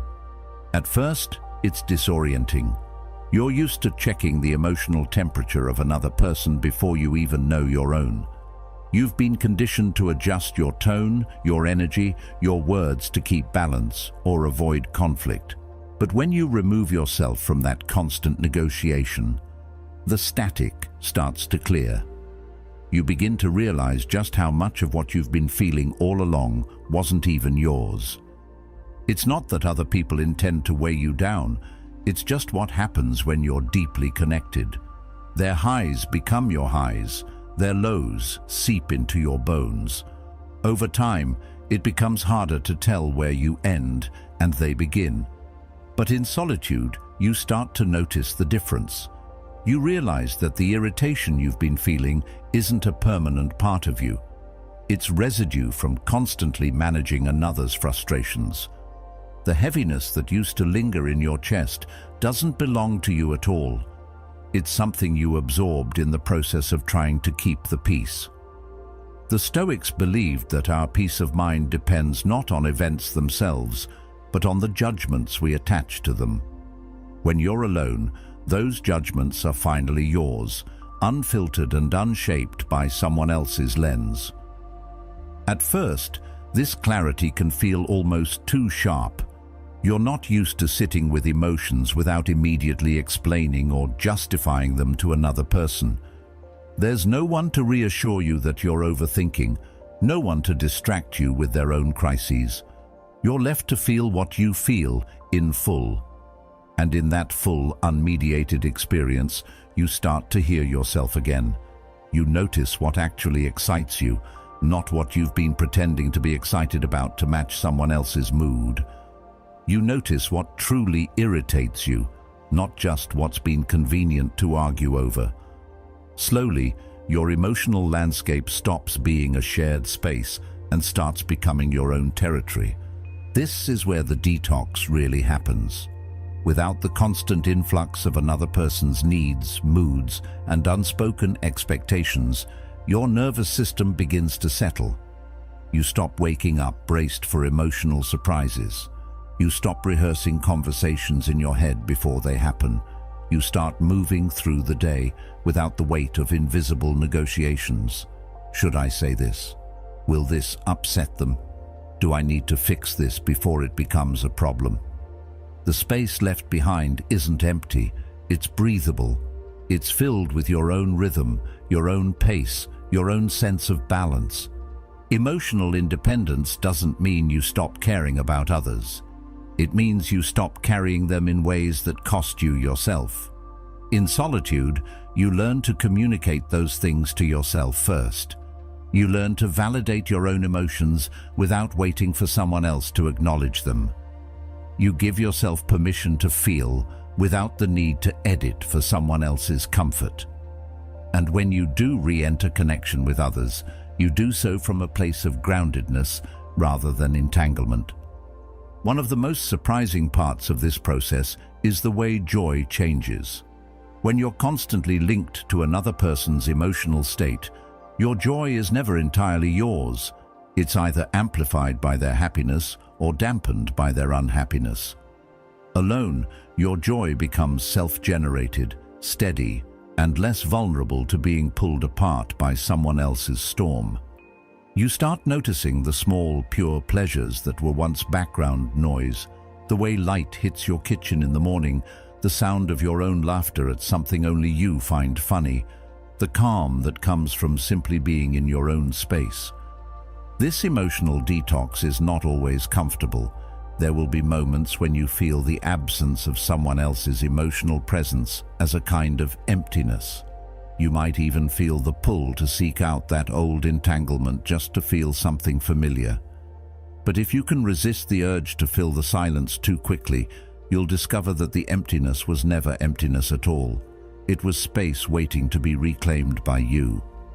Space where your own voice, long overshadowed, can begin to speak again. In the end, the emotional detox that comes from solitude is less about removing others from your life and more about removing the haze they unintentionally create around your inner world. It's about finally standing in the center of your own emotional weather without being swept away by someone else's storms. And once you've felt that kind of clarity, once you've experienced the quiet strength that comes from owning every feeling that passes through you, you understand why protecting it becomes non-negotiable. Because in that clarity, you don't just hear yourself again, you recognize yourself. And that recognition is the beginning of everything. When you choose to live on your own terms, without leaning on the structure of a partner or the validation of a group, the labels come quickly. Lonely, selfish, incomplete. These words aren't really about you. They're about the discomfort your independence stirs in others. You've stepped outside the script, and people don't quite know what to do with that. The system loves dependence because it's stable. A dependent person is easier to guide, easier to sell to, easier to keep in place. If your sense of self comes from your partner's approval or from your role within a group, you'll go to great lengths to protect it, even at the cost of your own truth. Dependence keeps you in line, but it also keeps the system safe. When you no longer need that structure to feel whole, you can't be controlled in the same way. Your decisions aren't dictated by fear of being left out, abandoned, or judged, and that makes you unpredictable, something the system doesn't know how to handle. It's no surprise, then, that independence gets mislabeled. They call it loneliness, because they can't imagine fulfillment without constant company. They call it selfishness because you prioritize your own path over the comfort of conformity. They call it incomplete because their idea of complete is built on the presence of someone else. This mislabeling works as a kind of social control. If independence is painted as something undesirable, fewer people will pursue it. If staying single is framed as failure, people will rush to couple up, even if it means silencing parts of themselves to fit the mold. The system doesn't need to chain you physically. It only needs to shape your beliefs about what makes life meaningful. That's why the choice to live free, truly free, is so radical. It's not just about you. It's about refusing to reinforce a cycle that trades authenticity for acceptance. Independence is threatening because it's proof that you can live without constant validation. You don't need someone to tell you who you are, to make your choices feel legitimate, or to keep you from feeling empty. This isn't about rejecting love or connection. It's about removing need from the equation. Love given freely, without dependence, is one of the purest forms of it. But to reach that point, you have to stand firmly on your own. And yet, this kind of freedom isn't easy to hold. It comes with its own challenges. There will be days when the weight of being fully responsible for your own life feels heavier than you expected. No one else is there to take the blame when you fall, and no one else gets the credit when you succeed. You own it all. But that's the point. Freedom without ownership isn't real freedom. It's just another form of dependence disguised as choice. The truth is, people fear what they secretly want. Those who criticize your independence often wish they had the courage to claim their own. They might not admit it, even to themselves, but your example forces them to confront the compromises they've made. It's easier to dismiss you than to question whether they've settled for something smaller than what they truly wanted. That's why standing in your freedom isn't just a personal choice. It's an act that can shift the people around you, even if it's met with resistance at first. So when they call you lonely, remember that solitude can be a source of power. When they call you selfish, remember that self-respect is the foundation for every meaningful connection you'll ever have. When they call you incomplete, remember that wholeness doesn't come from what you add to your life, but from what you refuse to give away. The system may thrive on dependence, but your life doesn't have to. The mislabeling will fade in importance once you see it for what it is, a sign that you've stepped outside the boundaries others feel safest in. And once you've stepped out, you'll realize there's far more space out here than you were ever led to believe. Sovereignty isn't something you stumble into. It's something you earn, and the price is never cheap. To claim it, you have to let go of things most people cling to as proof of a good life. The shared plans that give you a sense of direction. The automatic affection that reassures you without asking for effort. The built-in companionship that makes weekends and holidays feel less empty. These are warm, comforting things, but they come with strings attached. Strings that can quietly pull you away from yourself. To step into true sovereignty means cutting some of those strings, and that's a decision most won't make because it demands giving up a comfort that feels too good to lose. In solitude, there is no one to validate or veto your decisions. Every choice is yours alone. That freedom can feel intoxicating and terrifying all at once. There's no one to share the weight when a decision turns out wrong, no one to split the blame with. But there's also no one to hold you back when your instincts are sharp and your vision is clear. Sovereignty is about owning both outcomes, the victories and the mistakes, with the same steady acceptance. You stop outsourcing responsibility for your life and start carrying it entirely yourself. The Stoics understood this deeply. Epictetus wrote, "No man is free who is not master of himself." Solitude becomes the training ground for that mastery. Of course, the price you pay isn't only in tangible comforts. You pay in moments of doubt, in nights when silence feels heavier than you thought it could, in mornings when you wish there was someone beside you to share the small joys. Sovereignty can be lonely, not because you lack people in your life, but because you've chosen to live without depending on them to steady you. You learn to be your own anchor, to generate your own reassurance, to sit with discomfort instead of reaching for a quick fix in the form of someone else's presence. That skill, learning to hold your ground in the absence of external support, becomes one of your greatest strengths. The beauty of sovereignty is that it changes the quality of every connection you do choose to have. Without dependence, relationships are no longer about filling a void. They become choices made from abundance, not necessity. You're not asking someone to complete you or rescue you from yourself. You're inviting them to walk beside you because you want to, not because you have to. Jung often spoke of individuation, the process of becoming whole within oneself. Sovereignty is the lived expression of that wholeness. You can love deeply without the fear that losing someone will cause you to lose yourself. But the world rarely encourages this kind of self-rule. It thrives on mutual reliance, on the predictability of people who are bound to each other in ways that keep them in place. A sovereign individual can't be as easily managed or persuaded. You're less likely to accept what doesn't align with your values, less willing to stay in situations that don't serve your growth. That can make you harder to be around for those who prefer comfort over truth. You may find that some relationships fade because they were built on your willingness to compromise pieces of yourself to keep the peace. Sovereignty doesn't allow for that kind of self-erasure. The price also includes the need to confront yourself without distraction. There's no one to blame when you fail to act, no one to hide behind when you avoid the hard work. You see yourself clearly, your flaws, your blind spots, your excuses. And in that clarity, you have two choices: change or accept the truth of who you are without running from it.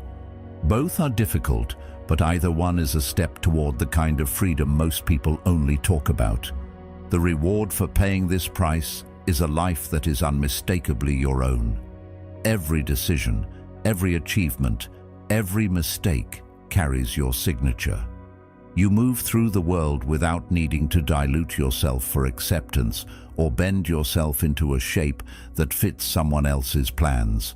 Your time is yours, your energy is yours, your mind is yours. That doesn't mean life becomes easier. It means it becomes yours in a way that nothing and no one can take from you.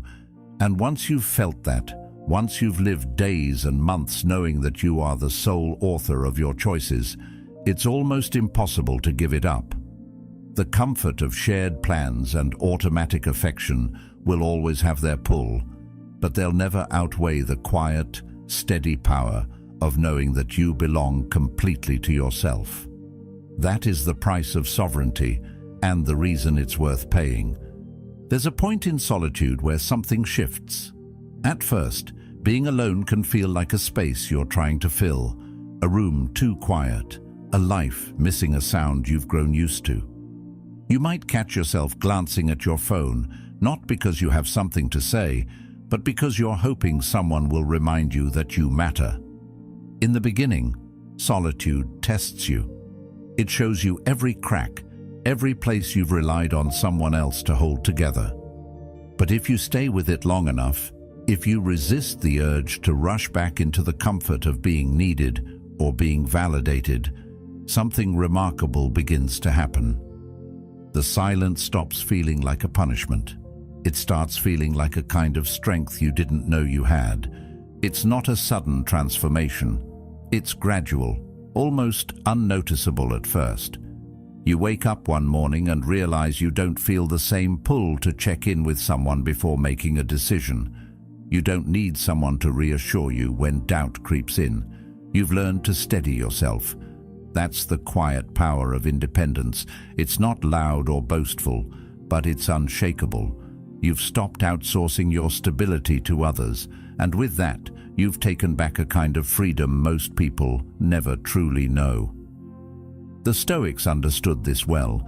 Epictetus taught that freedom comes when you control your own mind and desires, when you no longer depend on things outside yourself to be at peace. There's also a deep calm that comes with knowing you can handle life without leaning on someone else's emotional scaffolding. You've been through the moments of doubt, the long nights when you questioned if you were strong enough to stand alone, and you've emerged on the other side, not untouched, but unbroken. You no longer fear the quiet because you've learned to hear your own voice in it, and that voice has become louder, clearer, and more trustworthy than the noise of outside opinions. What's interesting is how much this changes your relationships, not by pushing people away, but by redefining why they're in your life. When you're no longer seeking someone to complete you, you start choosing people who expand you. Love, friendship, connection. These things stop being about filling a void and start being about sharing abundance. Jung believed that real connection could only happen between two whole individuals, each responsible for their own growth. When you've met yourself fully, you can finally meet others without the weight of unspoken need. Of course, this unshakable self isn't without vulnerability. You still feel pain, disappointment, and longing, but they no longer destabilize you. You're not afraid of loss in the same way, because you know you won't lose yourself with it. You've been alone before and survived. You've sat in the quiet and found not emptiness, but a rich inner life that no one else could give you. And when you carry that knowledge, it changes how you move through the world. There's also a humility in this stage. You recognize that self-reliance doesn't mean isolation. You can accept help without feeling dependent. You can love without fear of losing your footing. You can let people come and go without it shaking your foundation, because your foundation is no longer built on their presence. It's built on you. This is the paradox of true freedom. The more you belong to yourself, the more freely you can give yourself to others. And perhaps the most profound part is the way your sense of time changes. You no longer rush to fill your days to avoid being alone with your thoughts. You savor moments in a way you couldn't before because you're not trying to escape them. Even ordinary experiences, a walk at dusk, a quiet meal, an evening with a book, take on a richness. They're not placeholders between bigger, more important events. They are the life itself. When you finally meet this version of yourself, you realize you were never truly incomplete. You were just obscured by noise, distraction, and dependence. And now that you've stripped that away, you see what was there all along, a self that is whole, steady, and deeply alive. That's the moment you become unshakable. And once you've felt that, you know you can never go back to the kind of life where your peace depends on someone else holding you together. Because the truth is, the self you've finally met isn't fragile. It's the strongest thing you'll ever stand on. In the end, the greatest freedom you'll ever know is the moment you realize you are already whole. Protect that truth, live by it, and never let the world convince you otherwise. There is a moment, quiet, piercing, irreversible, when a person stops hoping the world will understand them. It's not dramatic. There's no audience, no applause, just silence. The kind that settles in your bones when you realize no one is coming to fix it. No one is staying up at night thinking about your pain. And in that silence, something ancient wakes up. A kind of strength that doesn't beg, doesn't explain, and doesn't need to be seen. That's the moment you stop performing and start becoming. Because the world may be indifferent, but you don't have to be powerless. The Stoics understood this long before us. They believed power begins when expectations die, and in that death, your real life begins. If you're someone who's ready to stop chasing validation and start cultivating inner power, consider subscribing as a quiet vow to yourself, a step toward a life rooted in discipline, clarity, and self-respect. Because here, we don't chase the world's applause. We build what the world can't ignore. Most people carry a quiet fantasy that their suffering is visible, that if they just hurt enough, someone will step in, that maybe if they just word it right, someone will understand.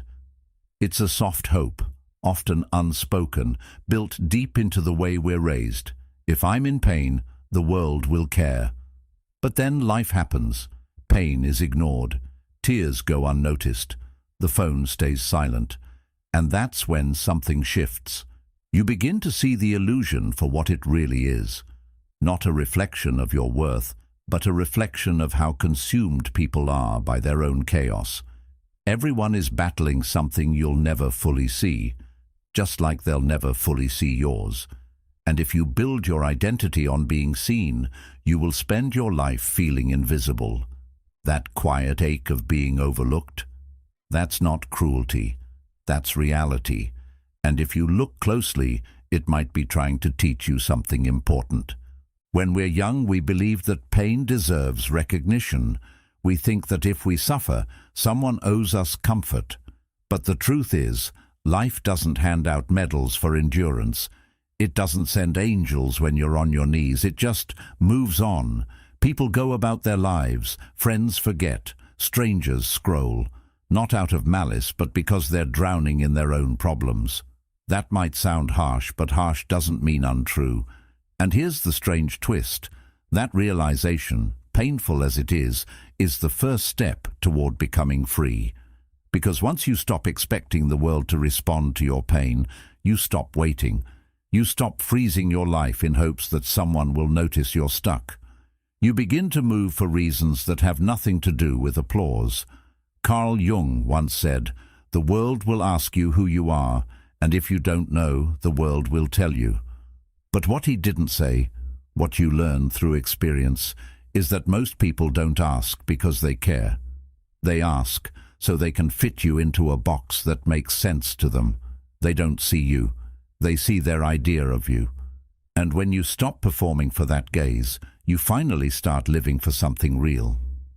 There's a kind of sorrow that comes with realizing you're not the main character in anyone's story, but your own. It's not rejection. It's simply gravity. No one owes you understanding. No one is required to hold your hand through the fog. And while that can make the world feel colder, it also makes your inner world burn brighter, because now you're the one lighting the fire. No more waiting for someone to read between the lines of your silence. No more hoping that your quiet breakdown will be noticed and gently mended by someone who just happens to get it. You get it now, and that changes everything. That disappointment, the one that used to sting, becomes something else. It becomes clarity, and clarity is the first real freedom. This is where the Stoics found their strength, not in being untouched by pain, but in refusing to outsource their healing. Marcus Aurelius reminded himself daily, "Do not waste what remains of your life in speculating about your neighbors."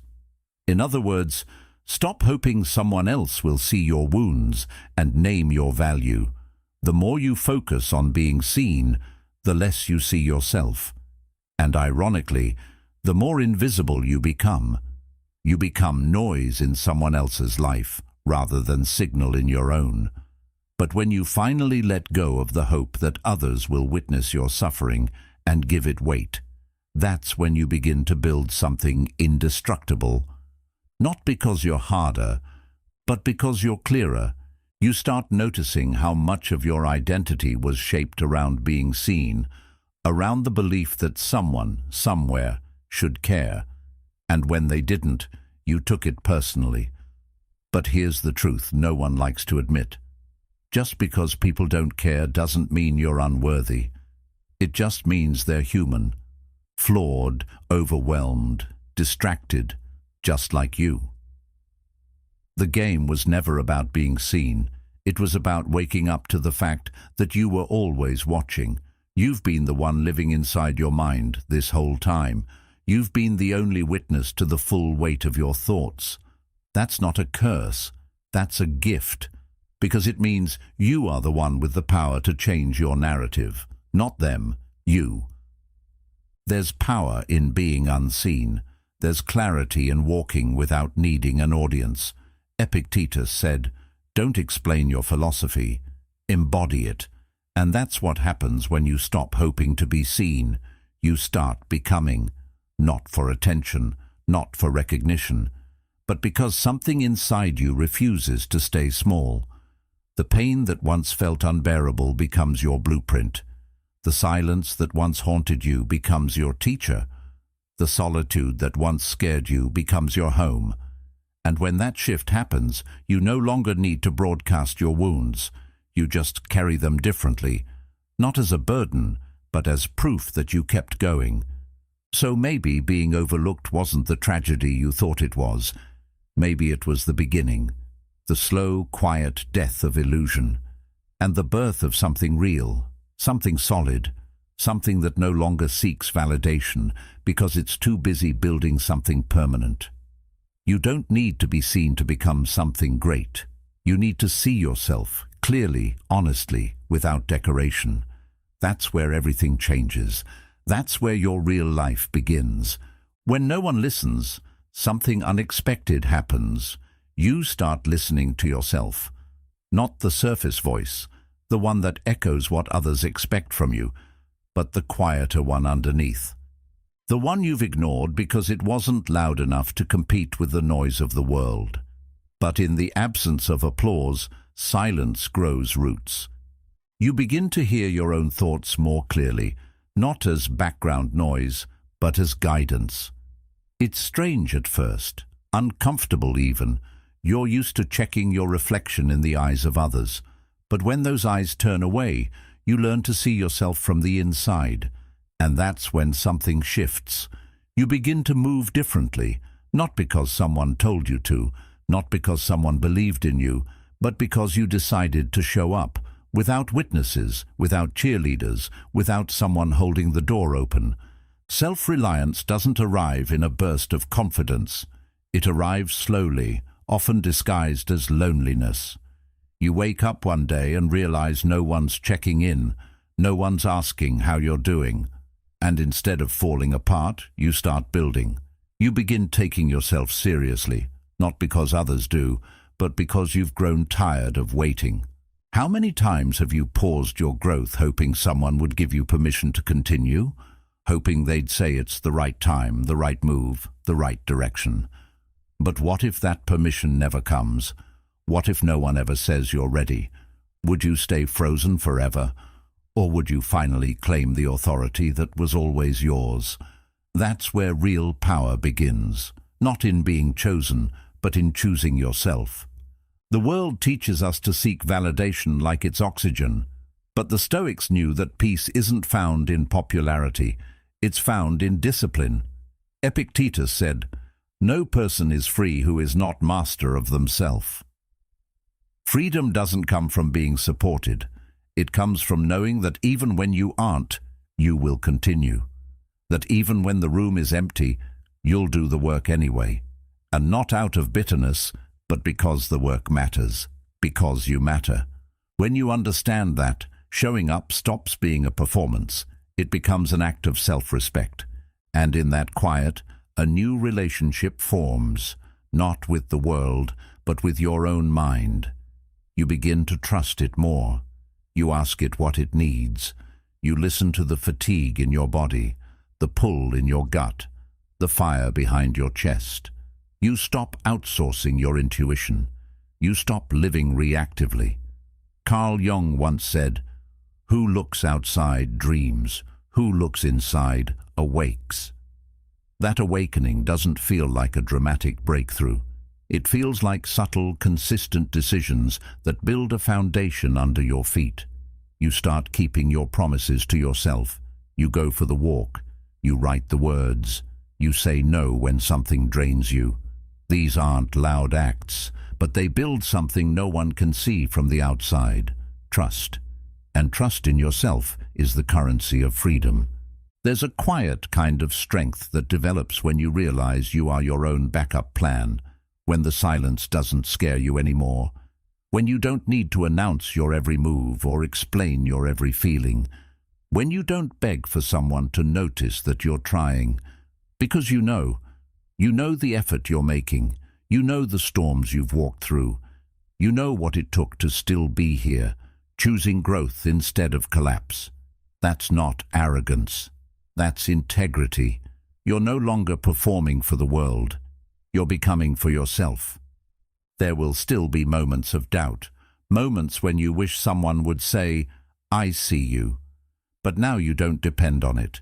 You no longer fall apart in its absence. You carry yourself with the quiet awareness that you've earned your own respect. And that's rare. That's what makes people pause when you enter a room, not because you demanded attention, but because your energy says, "I don't need it." Seneca once wrote, "The greatest empire is to rule oneself." And ruling yourself doesn't look like perfection. It looks like consistency in the face of invisibility. It looks like doing what matters even when no one applauds. It looks like holding your standards high, even when no one is watching. When you build from that place, you're no longer dependent on external structure. You become the structure. You don't collapse when someone pulls away. You don't unravel when someone misunderstands you, because your foundation was never built on their understanding in the first place. It was built on clarity, on quiet decisions made in solitude, on the strength of waking up and moving forward again and again, because that's who you've chosen to become. And this is the most important part. Once you begin to rely on yourself in this way, you stop resenting others for not being who you needed. You release them. You stop waiting for them to return, to notice, to explain. You no longer tie your progress to their presence. You move regardless, not with coldness, but with grace. You become free, not because the pain is gone, but because it no longer defines the path. You carry it, but it doesn't carry you. That's what true self-reliance looks like. Not an absence of need, but a deep inner steadiness that says, even if no one sees me, even if no one comes, even if no one helps, I will keep going. Because this life is mine to live, and I will not wait for anyone to give me permission to become who I was always meant to be. We live in a world that rewards exposure. Every feeling must be shared, every wound displayed, every moment of struggle turned into something others can comment on. The more visibly broken you are, the more attention you receive. But not all attention is healing.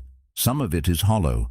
Some of it keeps you dependent on being seen as wounded to feel connected. And slowly, without realizing it, you begin to perform your pain. You start editing your suffering, packaging it for sympathy. You turn real emotions into content, thinking it will bring you closer to others. But it doesn't. It just makes your healing public property. What was once sacred becomes consumed. What was once your inner world becomes a storyline for others to follow and forget. There's a difference between honesty and emotional performance. One comes from depth, the other from habit. One is quiet, the other rehearsed, and most of us were never taught the difference. We confuse expression with healing. We think that just because we talk about it, we've worked through it. But sometimes, the more you speak of a wound, the more it stays alive. Not everything needs to be narrated. Some things need to be felt, endured, integrated, in silence. The Stoics weren't emotionless, they were composed. They believed in feeling deeply, but without letting those feelings control the trajectory of their lives. Marcus Aurelius, in his Meditations, wrote, "Be like the cliff against which the waves continually break, but it stands firm and tames the fury of the water around it." He didn't mean suppress emotion. He meant, don't let it become a performance. Let it become presence. We've become conditioned to believe that silence is weakness, that if we don't express every feeling, we're hiding. But some things are not meant to be shared. Some parts of your story are sacred precisely because they belong only to you. Keeping something private doesn't mean you're ashamed. It means you're protecting something precious. And that unnerves people, because silence can't be dissected. It can't be pitied or praised. It demands space. It creates mystery. And mystery, especially in a world addicted to access, feels threatening. Carl Jung spoke often of the shadow, the parts of ourselves we bury or project. But he also said, "Solitude is for me a fount of healing which makes my life worth living." The truth is, not every form of healing needs to be visible. Some of the deepest transformations happen when no one is watching, when you're sitting with your thoughts, when you're choosing not to respond, not to prove, not to explain, when you let your emotions pass through without needing them to be seen, liked, or validated. That's not suppression. That's sovereignty. It's easy to mistake the loud for the strong, but strength isn't always loud. Sometimes it's quiet and still and completely uninterested in being understood. You don't have to prove your growth. You don't have to narrate your healing in real time. You can keep it to yourself and let the results speak later. And that patience, that refusal to perform, is what gives you power, because it means your peace isn't up for public negotiation. There's a kind of beauty in becoming unexplainable, in being someone who no longer shares every emotional bruise just to receive softness in return. You learn that not everyone deserves access to your struggle, not because you're hiding, but because you've stopped offering your pain as a way to earn connection. When you stop broadcasting your wounds, you stop attracting people who are only there to observe the damage, and slowly you begin attracting people who respect what you've built in silence. Seneca said, "No man is more unhappy than he who never faces adversity, for he is not permitted to prove himself. But once you've faced adversity and grown from it, you don't need to display the scars to justify your strength. You don't need to keep reopening wounds to remind others of what you've endured. You've proven it to yourself. That's enough. The moment you realize your emotions are not a currency for attention, you stop spending them so carelessly. You start guarding your inner life like something rare, because it is. And in that guarding, you find clarity. You start to realize how much energy was spent explaining what didn't need to be explained. You feel how much power was lost in asking to be understood by people who didn't have the depth to understand themselves. You watch how the crowd celebrates vulnerability, but forgets to mention that real vulnerability isn't exposure. It's discernment. It's knowing when to speak and when to remain silent. It's choosing who gets to see the real you and who only gets the surface. You don't need the world to validate your emotions for them to matter. You don't need to turn your pain into art just to justify why it hurts. You can hold that pain quietly. You can heal without display. You can grieve without an audience. And when you do, something incredible happens. You stop fearing the silence.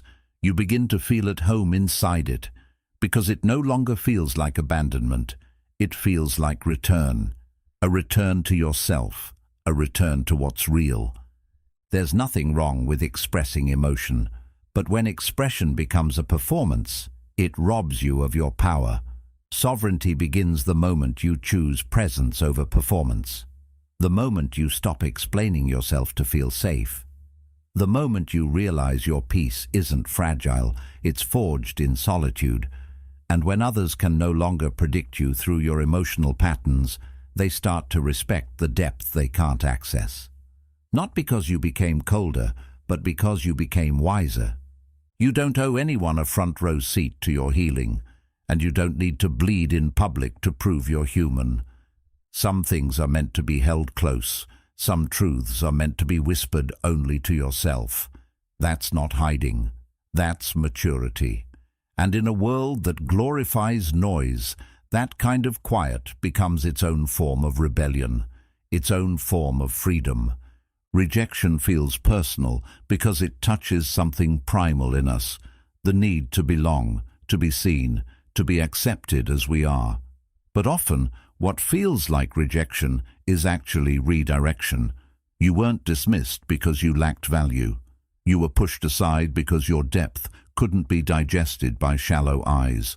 Your silence was mistaken for absence, your self-containment for coldness.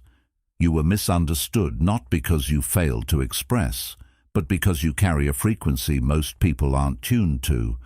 That doesn't make you wrong, it makes you rare. The world, for the most part, doesn't recognize nuance. It celebrates what's easy to label, easy to consume, easy to predict. So when you don't fit into those neat boxes, you become inconvenient. And in a world rushing to categorize, inconvenience is often discarded before it's explored.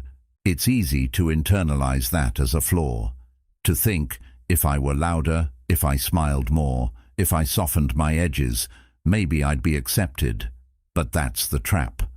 The belief that your value lies in being legible to others. You weren't made to shrink into their comprehension.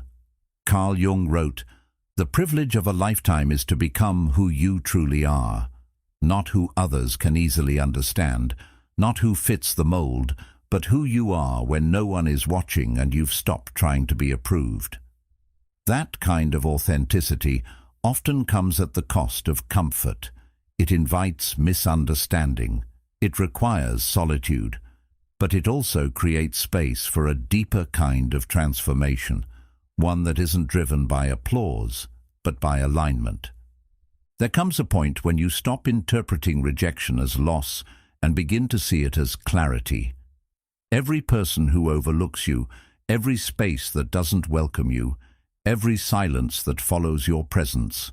It all reveals something, not about your worth, but about where your energy doesn't belong.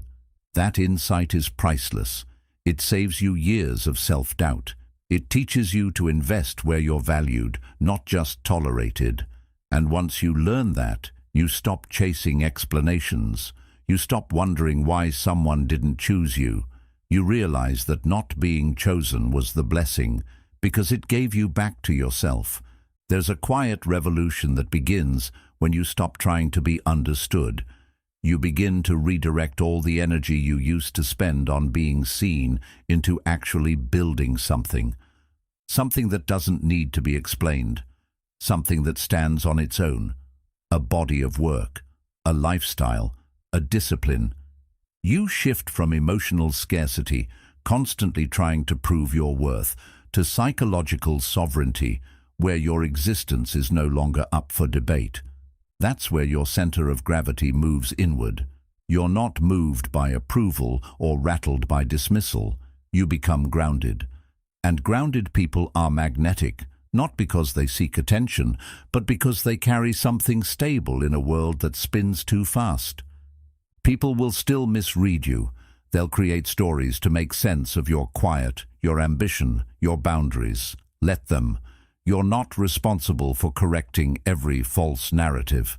Marcus Aurelius said, "The opinion of 10,000 men is of no value if none of them know anything about the subject."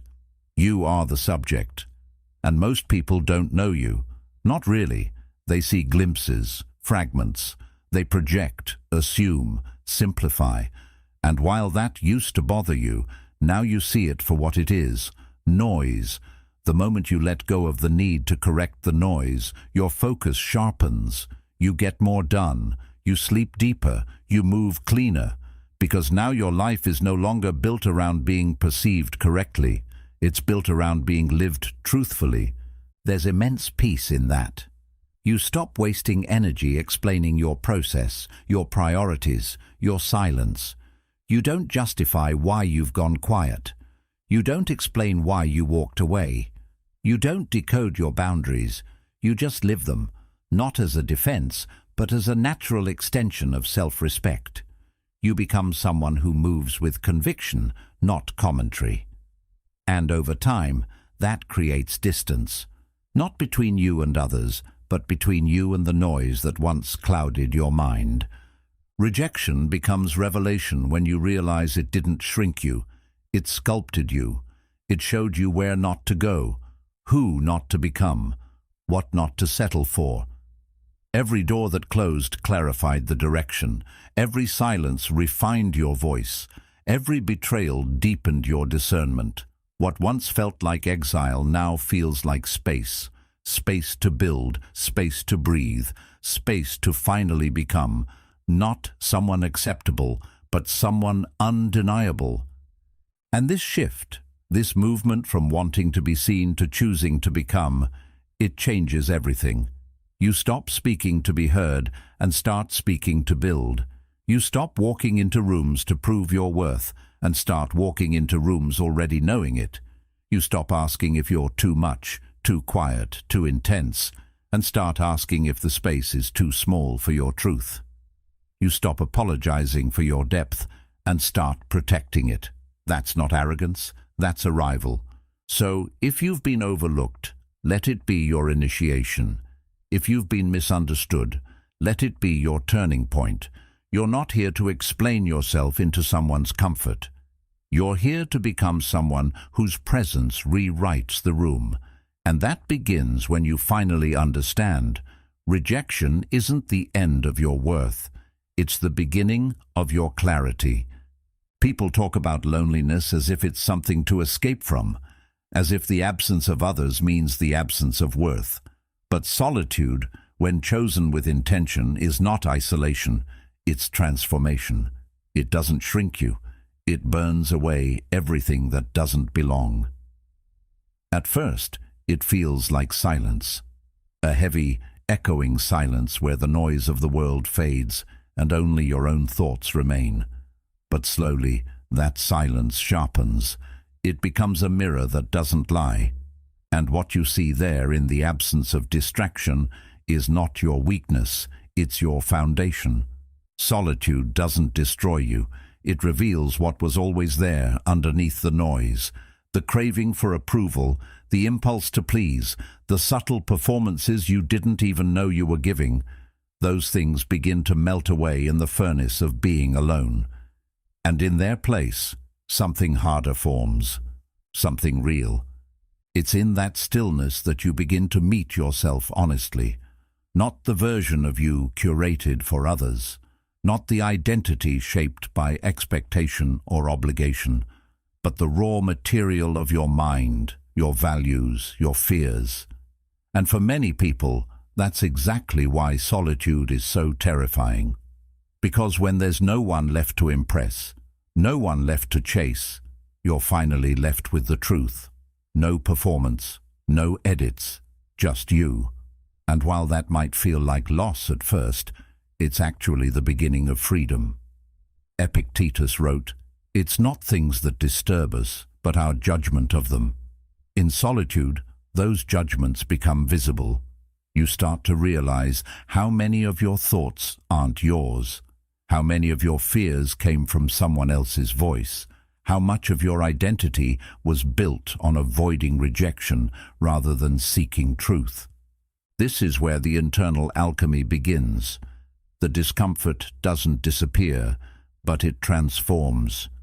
What once felt like loneliness starts to feel like privacy. What once felt like exile begins to feel like clarity.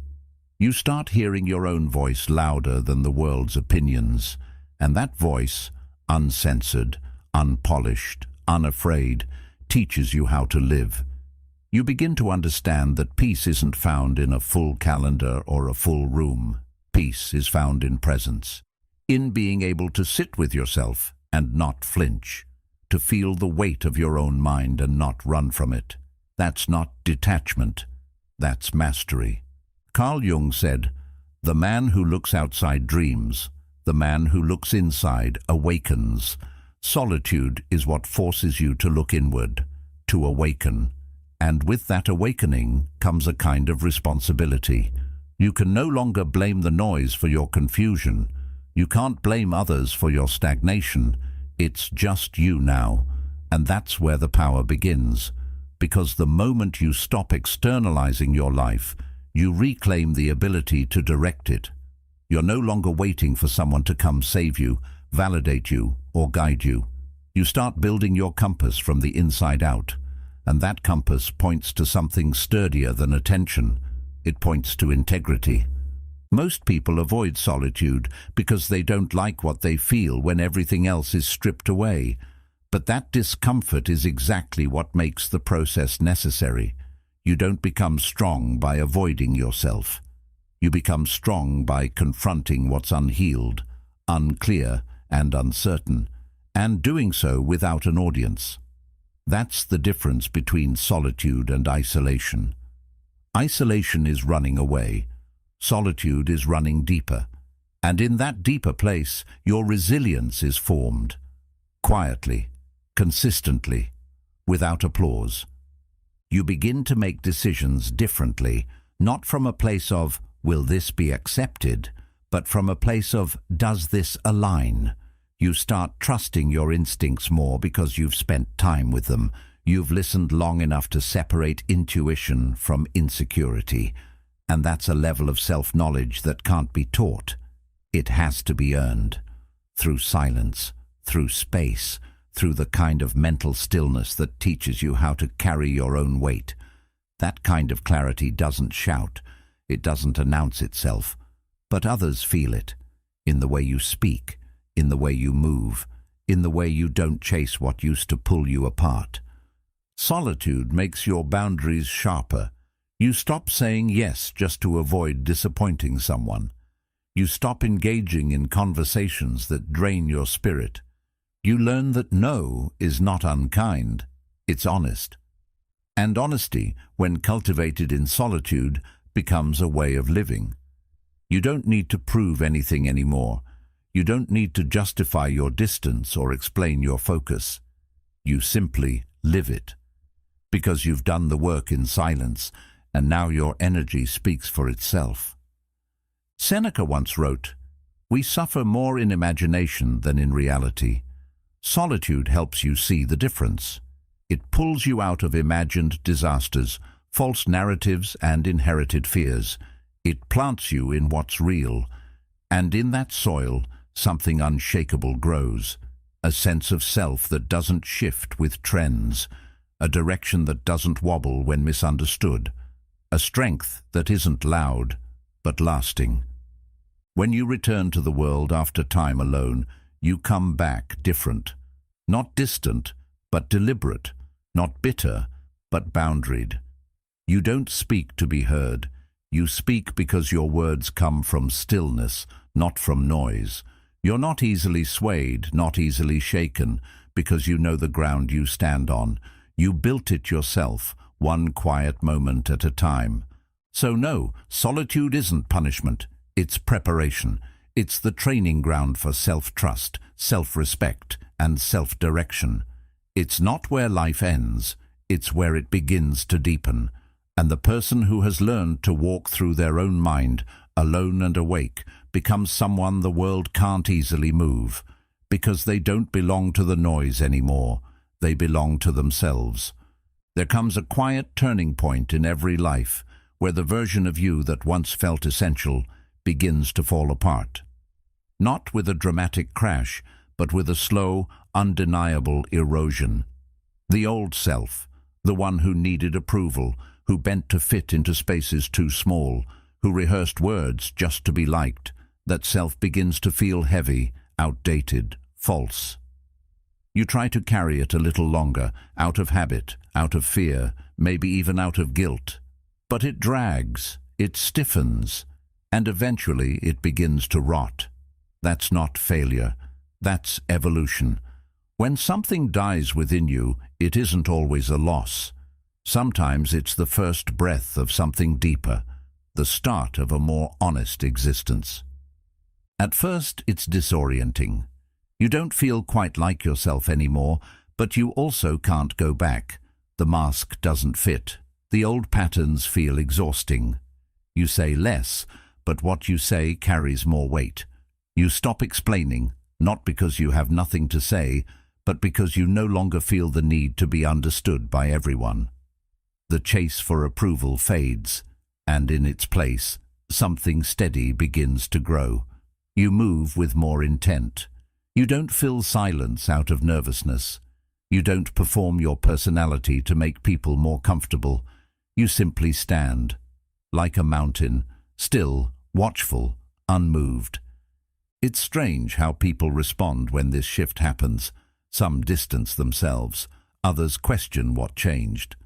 They'll say you seem colder, more distant, less fun. What they're really sensing is that you've stopped making yourself available for emotional labor you never consented to in the first place. You've withdrawn from the game of constant reassurance, of being overly palatable. You're no longer addicted to being liked, and that absence makes people uncomfortable, because now they can no longer predict you. And unpredictability in someone who once conformed feels threatening to those still clinging to old versions of who you were. But here's what they don't see. That version of you needed to go. It needed to fall away so you could finally move freely, so you could stop editing your truth to fit someone else's narrative. Carl Jung once wrote, "We cannot change anything unless we accept it. Condemnation does not liberate, it oppresses. You didn't kill your old self out of hatred. You outgrew it out of truth. You stopped condemning your need for space, your desire for solitude, your craving for a simpler, quieter strength. And in that acceptance, the old self was released, not as a punishment, but as a rite of passage. You don't need to explain this process to others. The people who truly understand won't ask. And those who don't were never meant to walk with this next version of you anyway. You start to notice who respects your silence and who only knew you for your noise. You realize who valued your essence and who only loved your accessibility. That clarity is painful but necessary. It separates the seasonal from the lifelong. It refines your circle. It clears the emotional clutter you were too polite to discard, and it makes space for alignment.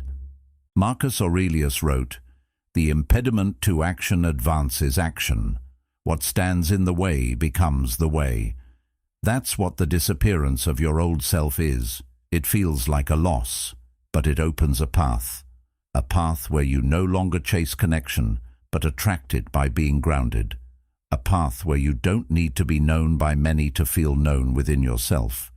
You don't seek mirrors in others anymore. You've found your own reflection, and it's enough. There's something sacred about becoming someone who no longer needs to announce their change. You don't post about it. You don't campaign for recognition. You just live differently, and the difference becomes impossible to ignore. People feel it in your energy, your decisions, your detachment from petty dramas. They sense a calmness in you that can't be faked, because it came at a cost. It was earned in the quiet dismantling of your former self. In the nights you doubted everything and still chose to continue. In the moments where you wanted to explain, but chose instead to evolve. You're no longer triggered by the same things. You're no longer drawn to the same conversations. You no longer feel the pull to be constantly available. And at first, that feels like loneliness. But then it becomes something else. Freedom. Because you realize you were never really connected to those people, those places, or those roles. You were connected to who you had to become in order to stay there. And now that person is gone. Seneca said, "Every new beginning comes from some other beginning's end." This isn't just a shift in mindset, it's a rebirth. And like all rebirths, it's quiet at first, underrated, uncelebrated, but incredibly real. And with time, it becomes undeniable, not because you announce it, but because you embody it. You become someone who moves with quiet authority, who doesn't need to explain their values because they live them. Someone whose absence speaks just as loudly as their presence used to. Not out of pride, but out of peace. The old self was necessary. It got you here. It learned the hard lessons, absorbed the wounds, fought for belonging. But its time is over. You don't owe it anything except gratitude and release. And now, in its place, you stand clearer, stronger, unapologetically you. No longer looking back for validation, no longer reaching forward in desperation, but grounded, here, now, whole. And that, more than anything, is what makes you impossible to categorize. Because you've stopped being what the world told you to be. You've become who you were always meant to be. True presence doesn't come from how much you say or how loudly you say it. It comes from how little you need to say. There's a kind of quiet power in someone who has stopped seeking validation, a kind of weight in their stillness. You feel it when they walk into a room and don't try to control the space. They simply are. They don't need to announce their presence because their energy carries it for them. They don't push to be noticed, yet they're the one people watch. It's not arrogance, it's not performance. It's the confidence of someone who's no longer hungry for permission to exist. In a world obsessed with appearances, that kind of restraint is rare. And because it's rare, it's magnetic. You begin to realize that real strength is quiet, not hidden, but uninterested in performance. It's the product of someone who has met their fear and sat with it. Someone who has walked through pain without turning it into a show. Someone who doesn't need to posture or puff up because they're not operating from a place of insecurity. They've already faced the abyss and came back without needing to prove anything to anyone. Carl Jung once said, "A man who has not passed through the inferno of his passions has never overcome them." When you've done that kind of internal work, it changes how you move, it changes how you speak, or how often you choose not to. Because now, silence becomes a statement. You stop reacting to every opinion. You stop defending your every move. You let go of the compulsion to clarify yourself to those committed to misunderstanding you, not out of apathy, but out of alignment. You understand now that if someone doesn't feel your value, no amount of words will make them see it. And if someone does feel your value, you won't have to convince them. So you conserve your energy. You speak only when it matters. And when you do speak, people listen. Not because you're louder, but because you're selective. Your words weren't scattered. They were earned. They weren't about being heard. They were about expressing something real, something rooted.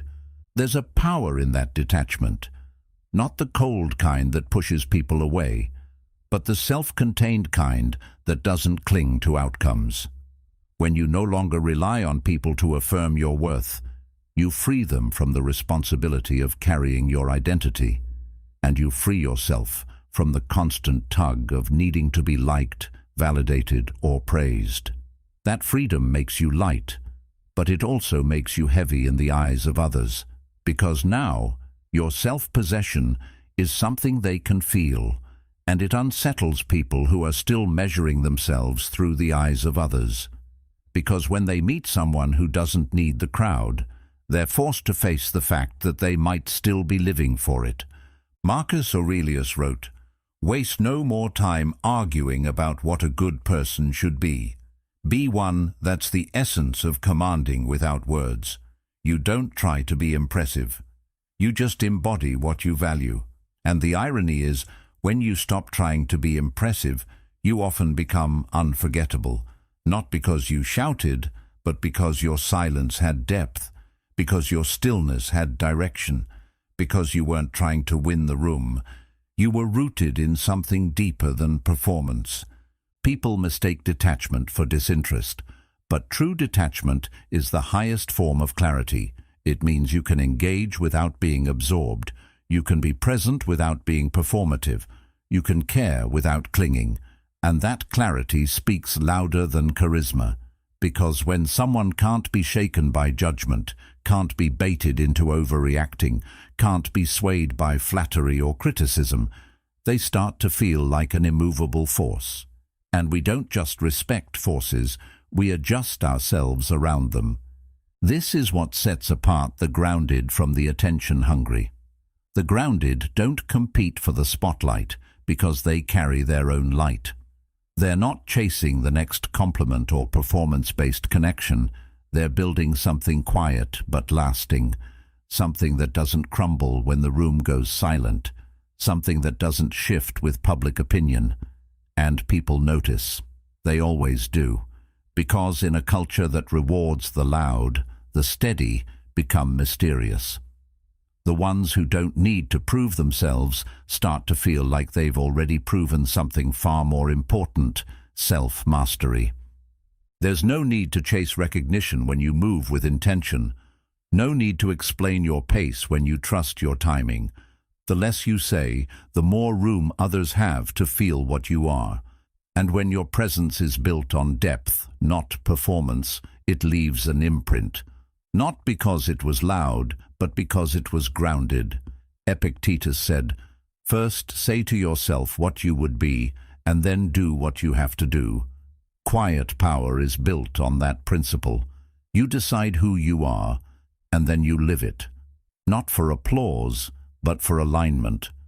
So if you've ever wondered why certain people command attention without asking for it, this is why.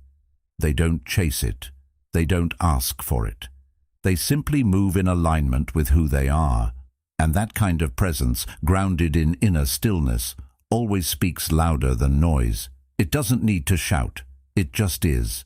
There's a strange kind of freedom that arrives the moment you stop needing care. Not because you've become bitter or numb, but because you've finally outgrown the illusion that your strength should depend on how others treat you. It's the point where a subtle but permanent shift happens inside. The world no longer has the same power to shake you. Its silence doesn't unsettle you. Its applause doesn't seduce you. You begin to move from a different place, from a center that doesn't ask for permission, doesn't beg to be seen, and doesn't fall apart when it's ignored. That's the paradox. You only gain real power when you stop needing to be rescued, not from pain, but from the discomfort of being alone in your truth. For a long time, we're taught to believe that care from others equals safety, that we must be heard to feel real, understood to feel valid, held to feel whole. But there's a deeper truth underneath all of that. The truth that power isn't something given to you by attention, love, or recognition. It's something built in silence, brick by brick, with the choices you make when no one's watching. That's why once you stop craving the emotional resources of others, something remarkable happens. You start becoming your own source. And when you do, you realize you were never powerless. You were just waiting for permission to be strong. Carl Jung once said, "The most terrifying thing is to accept oneself completely." And that's where this new form of power begins, with acceptance. Not just of your strengths, but your fears, your darkness, your disappointment, your unmet needs. You accept that maybe they won't ever understand you, that maybe no one will love you exactly the way you've always wanted. And rather than fight it, you exhale. You stop resisting what is. You stop trying to control how others feel about you. And in that surrender, a new kind of control emerges, not over people or outcomes, but over yourself. You stop explaining things that don't need to be explained. You stop handing out pieces of your soul in exchange for temporary comfort. You no longer make yourself smaller to be digestible. You no longer bend your voice to avoid tension. You simply stand in your life, unfolded, unedited, and let the chips fall where they may. Some people will fall away, some will come closer, but none of that changes who you are, because now you are the one who defines your worth. You've stopped outsourcing it. You've stopped chasing love as proof of existence, and because of that, you're no longer fragile. You're rooted. It doesn't mean you stop feeling. It doesn't mean you wall yourself off or walk through life untouched. It means you stop expecting external care to fix what only internal clarity can. You stop making your healing a group project. You understand now that peace is built alone, and it's maintained by protecting that solitude, not by constantly inviting others into it to validate your progress. You no longer need to be mirrored in someone else's eyes to know you're whole. The mirror is now internal, and it doesn't distort. You also stop fearing disconnection, because the deepest connection, the one with yourself, has already been established. That's what makes you strong, not cold, not distant, but self-contained. People can come and go. You can love and be loved, but your foundation doesn't shake with their presence or their withdrawal. That's not detachment from life. It's engagement on your own terms. And that's what true autonomy looks like. You stop being a guest in your own mind. You become the architect. Marcus Aurelius once wrote, "You have power over your mind, not outside events." Realize this, and you will find strength. When your attention is no longer hooked by who notices you, who cares, who claps, or who stays, you redirect that energy inward, not in isolation, but in intention. You start asking different questions, not "why did they treat me that way?" but "what can I build with what's left?" You start turning your pain into discipline, your silence into strategy, your disappointments into design, because you're not stuck anymore. You're not frozen waiting for the next wave of validation to carry you forward. You've become the current. This kind of power, this grounded, quiet, untouchable strength, it's not something that's handed to you by good fortune or the right people. It's forged in the moment you stop needing others to meet you, and instead meet yourself where you are. And from that meeting place, something more honest rises, a self that's no longer edited to please, a direction that's no longer influenced by fear of being misunderstood, a life that's finally yours, not borrowed from others' expectations, but owned. You become someone who moves with clarity, not desperation, someone who can hold space for their own emotions without leaking them into every interaction, someone who doesn't crumble when the applause stops because you never built your rhythm around their noise. You don't need to be followed to feel like you're going somewhere. You know where you're going, and that's why people start to feel your gravity, not because you demand it, but because you no longer need it. And that's rare. So when you stop needing care, don't mistake that shift for loss. It's a return, a reclaiming, a sharpening. You've taken back the most important thing, the ability to guide yourself, to walk through disappointment without folding, to be unseen without disappearing, to be misunderstood without self-abandonment. That's where everything changes. That's when life starts to move in your favor, not because the world suddenly understands you, but because you've stopped needing it to. And in that space, you become something unshakable, not because you were born that way, but because you chose it again and again, until your mind finally believed you were already enough. You don't need to be seen to become powerful. You don't need to be understood to become whole. The moment you stop waiting for the world to care is the moment you begin to shape yourself into something it can't ignore, quietly, fully, unapologetic.